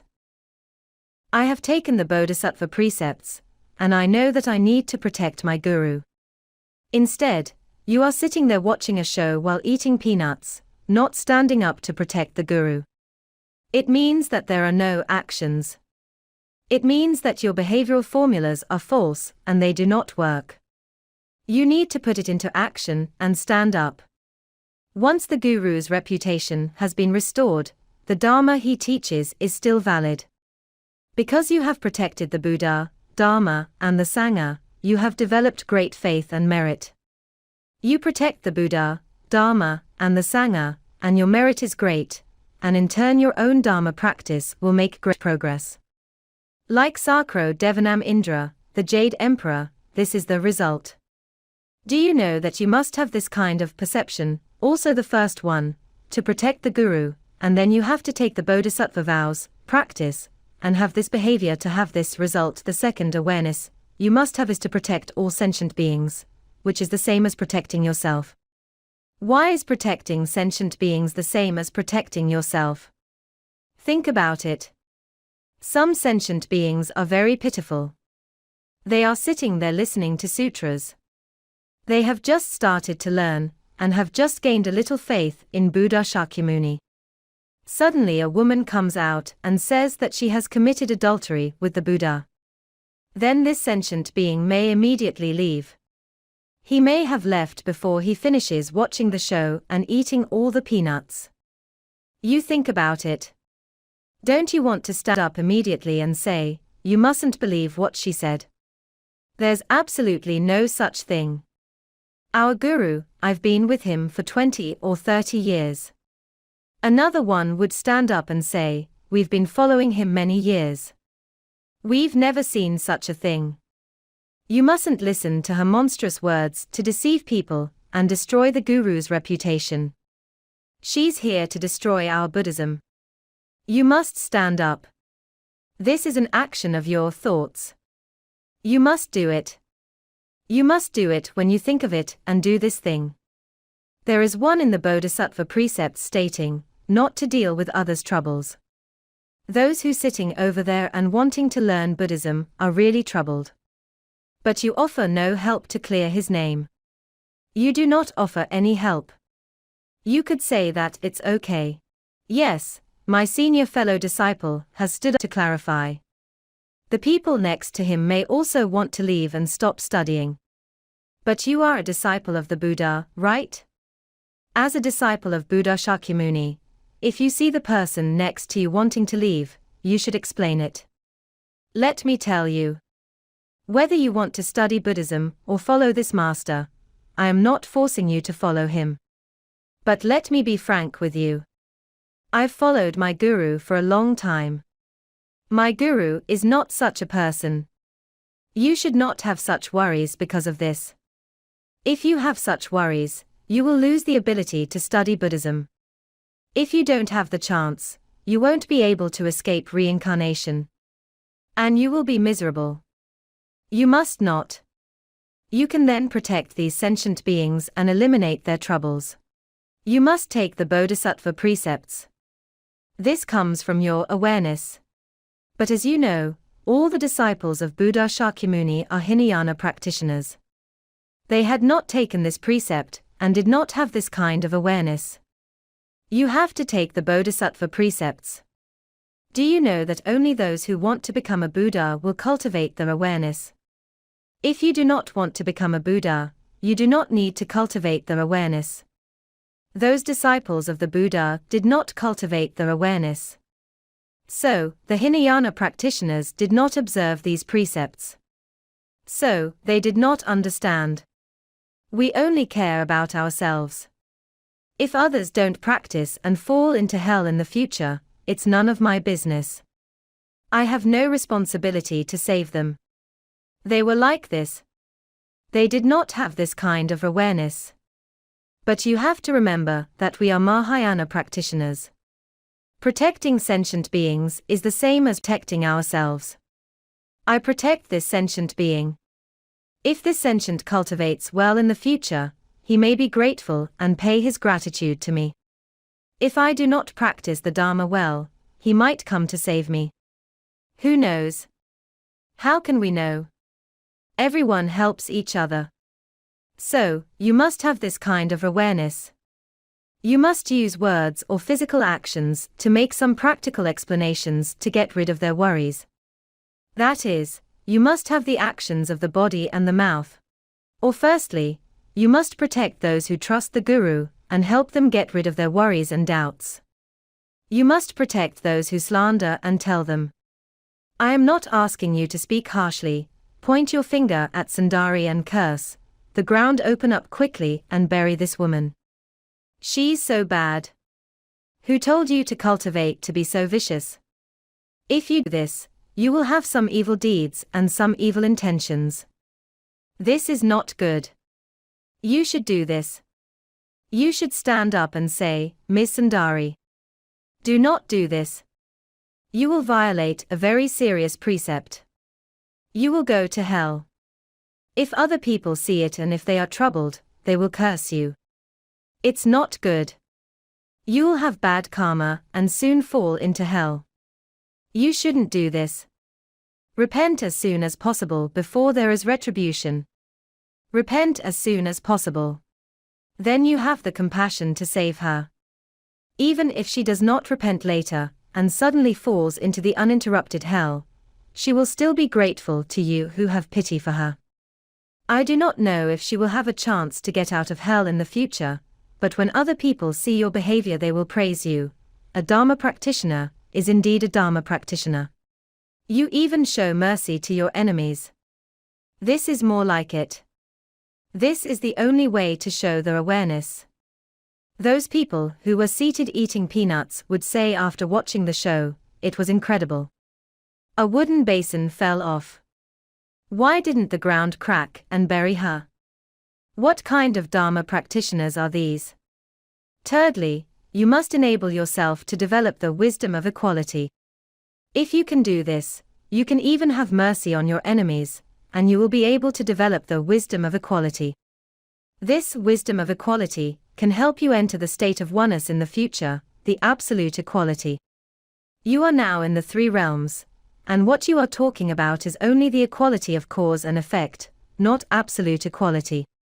But you can develop the wisdom of equality, which can help you transform the equality of cause and effect in the three realms into the Dharma realm in the future, the absolute equality, where there is Dharma bliss, the joy of the Dharma nature. And you will become a Buddha. Do you understand? This kind of actions of thoughts, protecting sentient beings being the same as protecting ourselves, is called the perception. You must have this kind of perception, as deeply so that it can also be activated in your body and mouth to perform actions. In this way can it be called 100%. You must have this kind of awareness. That is called cultivation. To correct your behavior and correct your behavioral formulas, you must have this kind of awareness. So, you can turn it into actions. This is called actions. If you can do it, how can it not be called actions? Then, you will have the results accordingly. The third kind of awareness you need to have is that you know how to correct mistakes. You need to know where you are wrong, and you need to correct your behavior, the kind of actions of thoughts. You must have. What is correction of behavior? When do I ever ask you to bring a bag of peanuts to listen to the Dharma? Do you come to watch a show? You have things to do. How to do them? What to do? There is one in the Bodhisattva precepts, called, not to eliminate carelessness and laziness. I sit down and do not want to move. The senior fellow disciple has already stood up. The second senior fellow disciple has already explained to the people next to him, and the third senior fellow disciple has explained to the people on the opposite side. I am the last one to come, called 1000th fellow disciple. I am the 1000th. It is not my turn to say it. I continue to sit eating peanuts and watching the show. How good it is. Isn't this called laziness? You must have this kind of awareness. You should not be so lazy. You must give warnings. You must stand up and do it. Even though the matter is over. I can tell you. The matter isn't over yet. You were ashamed of your guru. You should be ashamed of yourselves being the guru's disciples. When the guru was falsely accused earlier, you didn't say anything. You were silent and bowed your heads. Why were you bowing your heads? You couldn't raise your heads to see people. You didn't dare to see people. Are you ashamed now? Why were you silent? Were you lazy? Okay, the wooden basin fell and you knew that the belly was fake. Why did you curse the person with vicious words and evil intentions, wishing the ground to open up and bury her? The evil karma drawn from the evil thoughts of so many people really caused the ground to crack open and bury her. You're also involved in the murder. Do you think you don't have to suffer these retributions? The actions of body and the mouth. We must stand up and correct the mistakes of these people.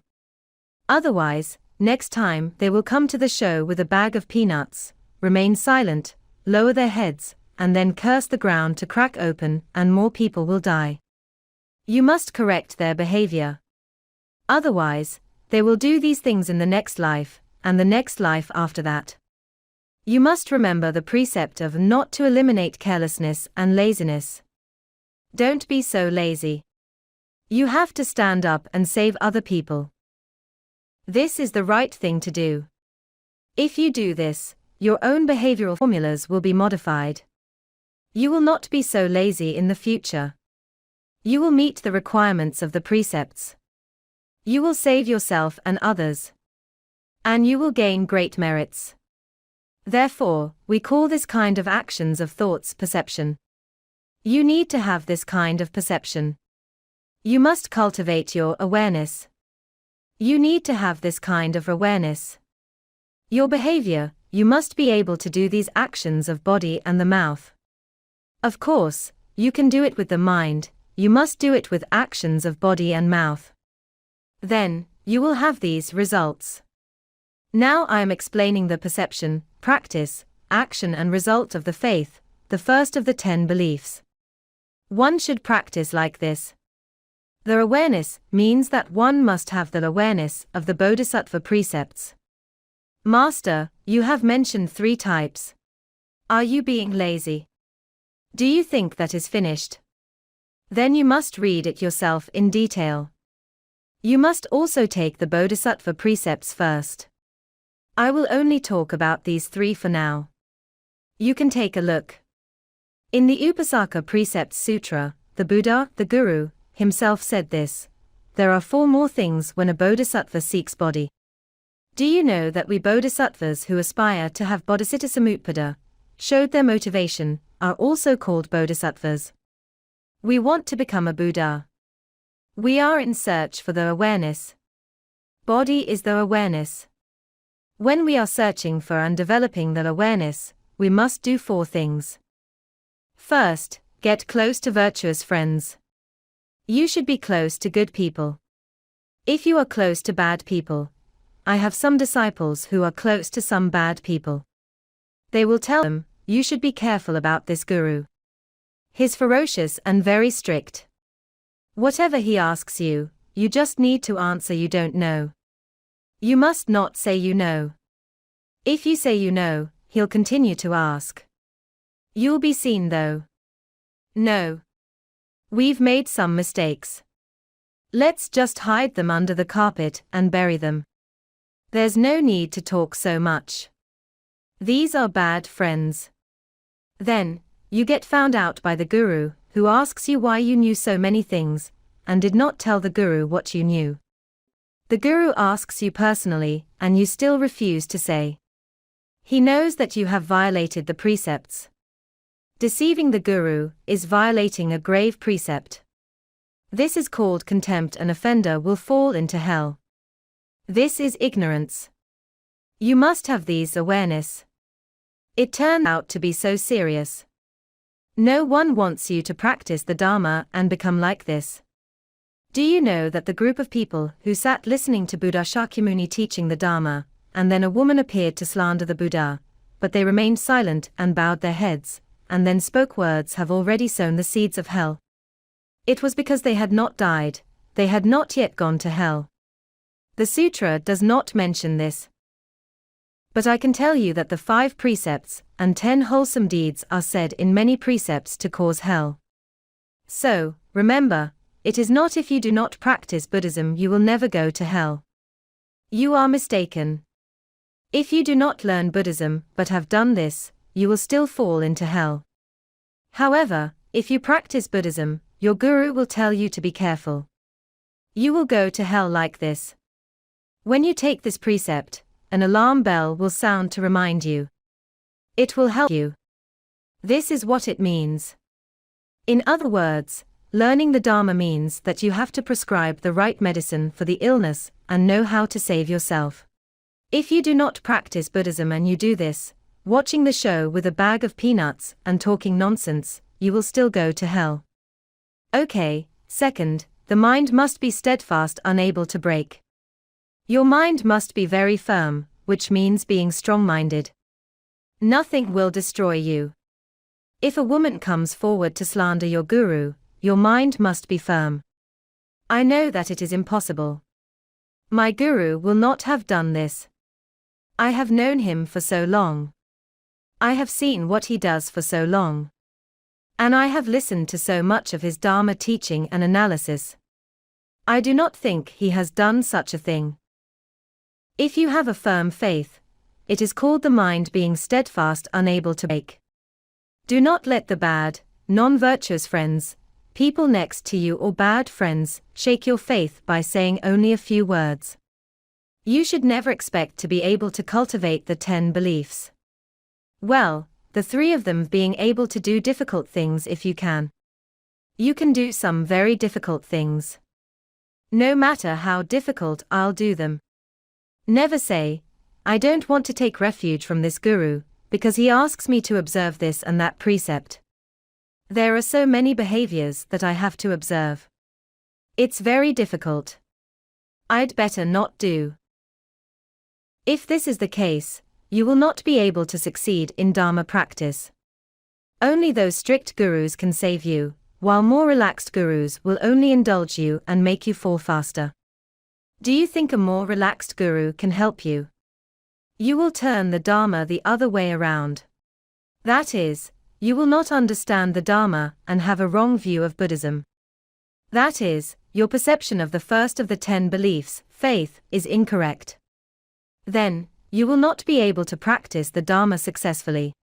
Remember, no matter how difficult it is, you must study with determination. Whatever the guru asks of me, it is all for my own benefit, and I must do it. This is the right thing. Fourthly, have mercy on sentient beings. You must have mercy on sentient beings. As I said earlier, if you do not have mercy on sentient beings, you do not have mercy on yourself. So, remember that being close to virtuous friends will make it easier to connect with virtuous magnetic fields. And it will not be so easy to break your 10 beliefs. If your mind is determined, hard to break, it will be easy for you to overcome obstacles. No matter how difficult it is, you will be able to succeed in Dharma practice, without the need for 3 greater Samkhya-kalpa. If you have compassion towards sentient beings, you can easily cultivate compassion and bodhicitta. Okay. I have talked about several kinds of awareness. The first one is called protecting the guru, which is compassion for sentient beings. Why should I protect my guru? It is to protect the Buddha, Dharma and the Sangha, so that the Dharma can be passed on and continue to save more sentient beings. In fact, it is not just to protect the guru. I can tell you that I am not saying this because I am a guru. You must have the awareness to protect me. I think I have the ability to protect myself. I do not necessarily need my disciples to protect me. I teach these because the Dharma is taught like this. So, I say this. This is not my intention. I can tell you, what is the true meaning of protecting the guru? It is to protect all sentient beings and to show mercy towards all sentient beings. I want you to do this because I want you to protect all sentient beings. I hope that people can learn the Dharma I am teaching in the future and it can help them. When I am no longer around, no one will believe in my Dharma. Many people will not be able to understand the true meaning of Buddhism. I do not want that, right? So, remember, to protect the Guru is to have mercy on sentient beings. Protecting all living beings, needless to ask, is to have mercy on all sentient beings. Therefore, we protect them and correct their mistakes. Correcting their mistakes is also to have mercy on sentient beings. You find that in so many of the awareness, this is the protagonist. Why do I think that protecting the Guru is the protagonist? It means that your views are not correct enough. Well, what is the most important step for successful cultivation in faith? You must make a wish that you can develop the awareness. Once you aspire to develop the awareness, to practice the Dharma, do you know that the awareness means bodhicitta, and you should take the bodhisattva precepts, and you are a bodhisattva with initial resolute vows.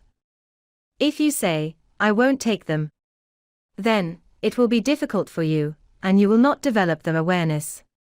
The Sutra of the Garland of a Bodhisattva's Primary Karmas states that if all sentient beings first enter the Sea of Three Jewels, that is, entering to believe in the Dharma, what should they do? They must take faith as their foundation. Residing in the house of Buddha, precepts as the basis. What is the house of Buddha? Is it Buddhist temple? Of course not. Buddha is the awareness. If you want to live in the awareness, what is the house of the awareness? It is the Dharma realm, the state of oneness. It is called the house of Buddha, the true destination of the Buddha, and the true home of the Buddha. What is the home of the Buddha? It is the home of the awareness, the real place of where the awareness exists. Its existence is pervasive. It states, residing in the house of Buddha, precepts as the basis. How can you live in the awareness? When you are able to help yourself to enter the state of oneness in the future, take the precepts as the foundation. The precepts themselves are the awareness. So, you can take the precepts as the foundation. This is what it means. If you do not observe the Bodhisattva precepts, how can you become a Buddha?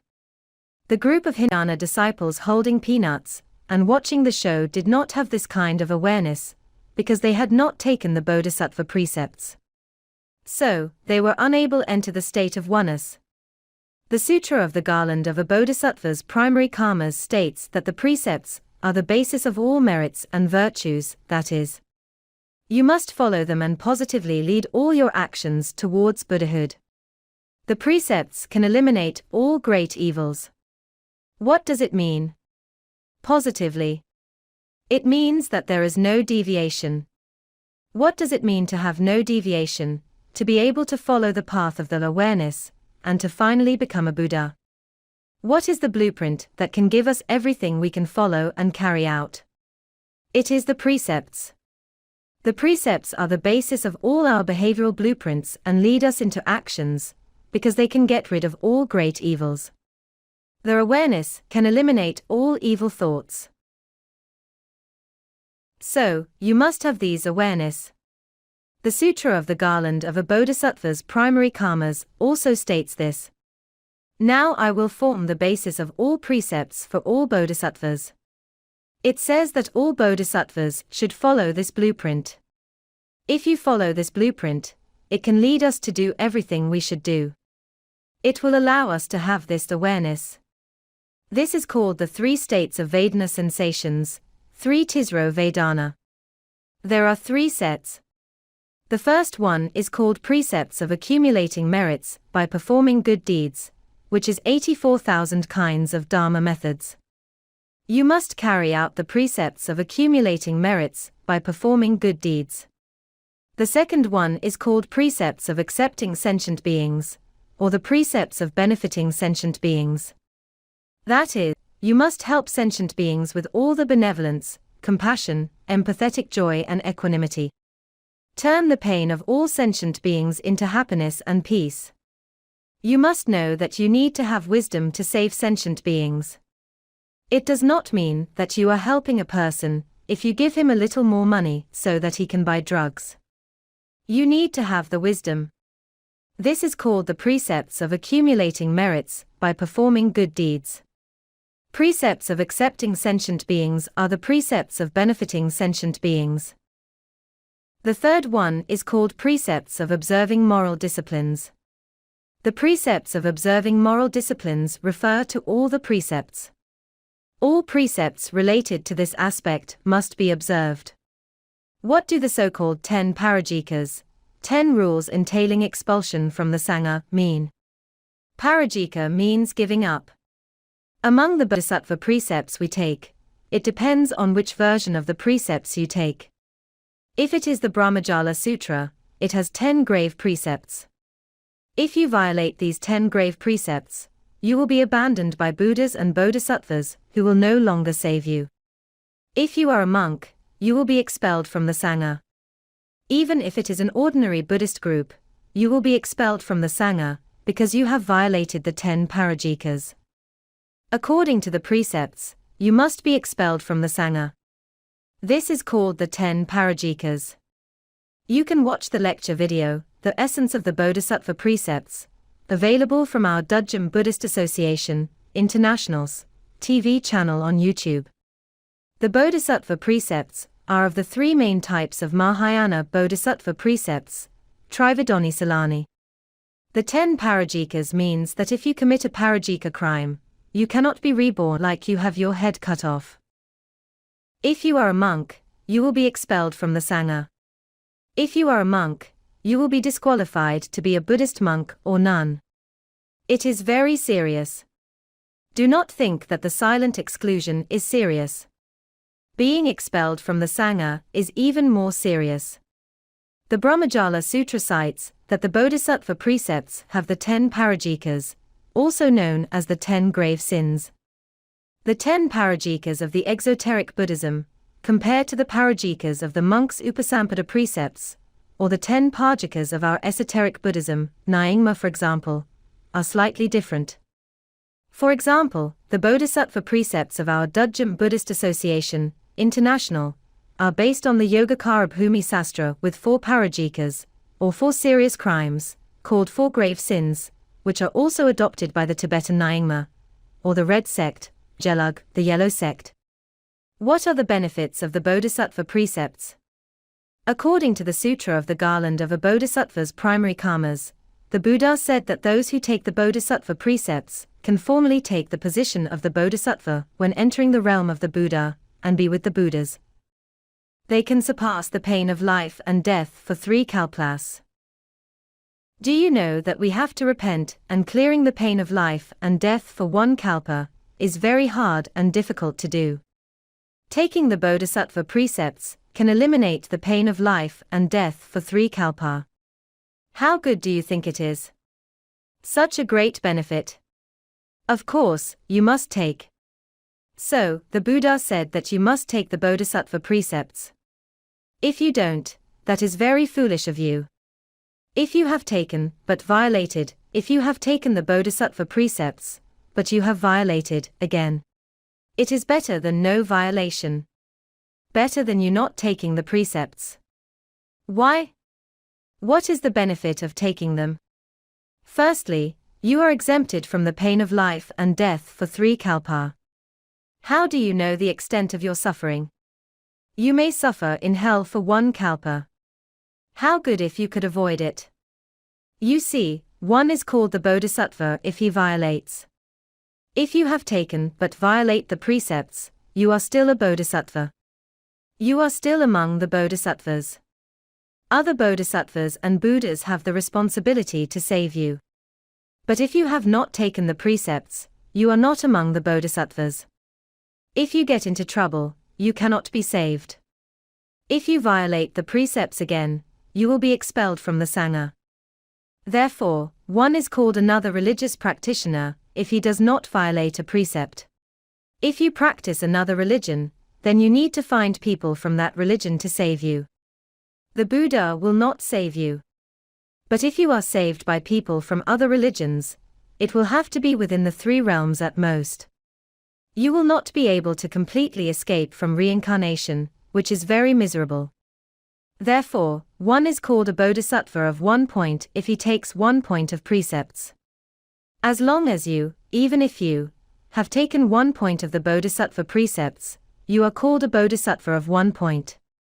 You are still called a bodhisattva. If you have taken the whole precepts, completely, you are already a bodhisattva, a complete bodhisattva, right? Even 2 points, 3 points, and 4 points, this is the distinction. The 10 points are enough to receive the complete precepts. If you have taken them all, you are called a bodhisattva of 10 points. It is like this. You must remember that it can help you avoid the suffering of life and death for 3 kalpa.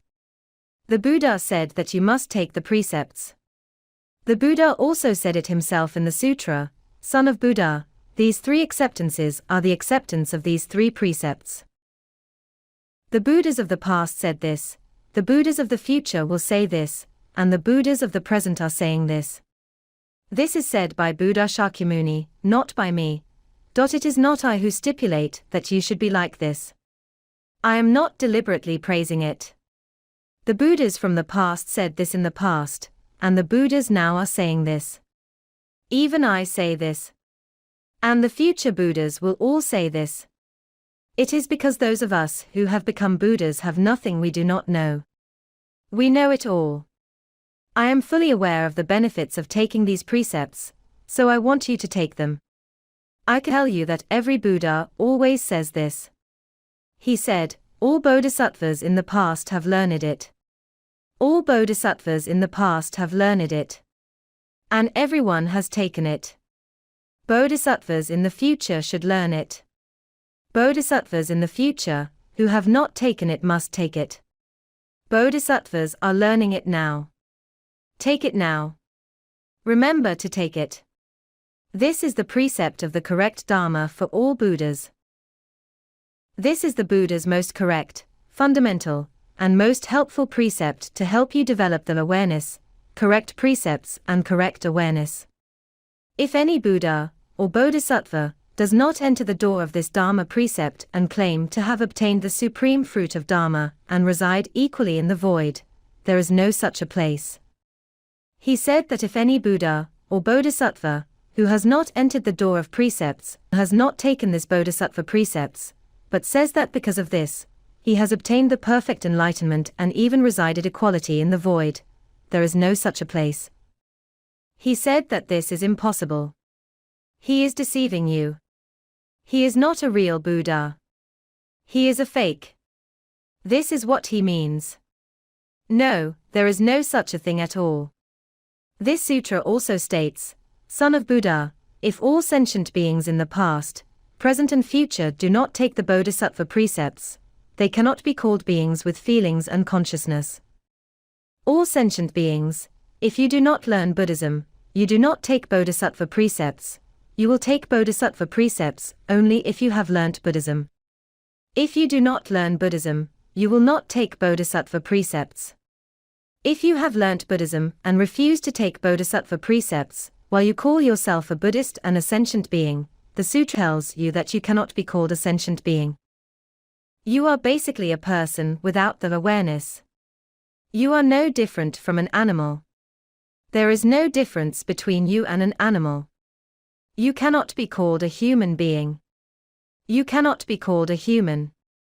Therefore, we know that the Bodhisattva precepts are a Dharma to be taken and not to be abandoned. Therefore, once taken, the Bodhisattva precepts cannot be abandoned. Even if you violate a precept, you will not lose it. Throughout future lifetimes, you will not lose the precept even if you violate it. Once you have taken the Bodhisattva precepts, you will not lose it. Why? It is because the Bodhisattva precepts provide you with an awareness. Do you know? All precepts are awareness, a kind of awareness that you must have to become a Buddha. This awareness itself is your heart, and your heart comes from your mind. When you have taken it, it becomes a revealed part of your mind. In fact, your mind originally has this awareness. Once it is revealed, it will never be covered. So, you will always have it and will not lose it. The reason why you will not lose it is because you already have it, but covered. Because you have now taken this precept and know that this awareness has revealed again. Once revealed, it will not be covered again. If you violate a precept, as long as you take the Bodhisattva precepts again, you can maintain the field of precepts forever. It is called the field of precepts, which is like the light of a life jacket. If you fall into the sea, the light will be on. Other bodhisattvas will come to save you when they see it. Even if you fall into the darkness of hell, King Yama will bow to you when he sees you. This because the awareness of the bodhisattva precepts itself has the nature of a Buddha. So, no matter where you go, even in hell, you will be respected and valued. So, you must remember that taking the Bodhisattva precepts has great benefits. Once you take it, you will never lose it. You can watch on precepts, or the essence of the Bodhisattva precepts, videos, available from Dudjom Buddhist Association, International's TV channel on YouTube.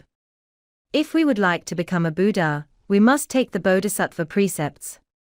Because Bodhicitta is the same as perfect enlightenment, which is equal to Buddha. If we develop the Bodhicitta and say that I'd like to become a Buddha, then you must take the Bodhisattva precepts. If you say that you want to become a Buddha, but do not take the Bodhisattva precepts, that will not work. We call it the Bodhisattva with initial resolute vows. The Avatamsaka Sutra states that a Bodhisattva initially aspires in his mind on life and death. It says that Bodhisattvas, when they are going through the reincarnation of life and death, if they are determined at the very first moment to say, I want to become a Buddha, I want to escape from reincarnation, escape from life and death. I'll always seek body, I will wholeheartedly seek enlightenment, solid and immovable, I am firm and unshakable, a thought of merit, he just has a thought, just a state of thinking about it. What state is it? In the state mentioned earlier. His merit is already profound, boundless, and extremely large. Even if the Tathagata talks about it specifically, even if the Tathagata slowly explains how much the merit is, the kalpa will not be exhausted. Over countless of kalpa one cannot speak how much merit it has. Just a thought of yours to say, I want to become a Buddha. I want to obtain the awareness. And I want to be firm and unshakable. Your merit is already extremely large. So, remember. Always pursue the body. Be determined and unshakable, which is the faith when you cultivate the 10 beliefs. The state of establishing the faith is called wholehearted determination. This is what I mean by wholehearted mind. I say this mind, you need to believe it without any doubt. So, we must know this. How do we cultivate the 10 beliefs to be consistent with the teaching of the Diamond Sutra? I have explained the perceptions, practices, actions and results. Now, I will explain how to work with the Diamond Sutra. I want to leave it to the next class, because it has been more than 2 hours now. So, it is better to talk about it in the next class. The next lesson will explain how to link it to the 5 wisdoms. We have just explained the perceptions, practices, actions, and results of the faith, first the 10 beliefs. But how to link it to the Diamond Sutra, and how to link the 10 beliefs to the Diamond Sutra to develop the 5 wisdoms. These have not been taught. These have not been explained. But now because of time, we will stop here today.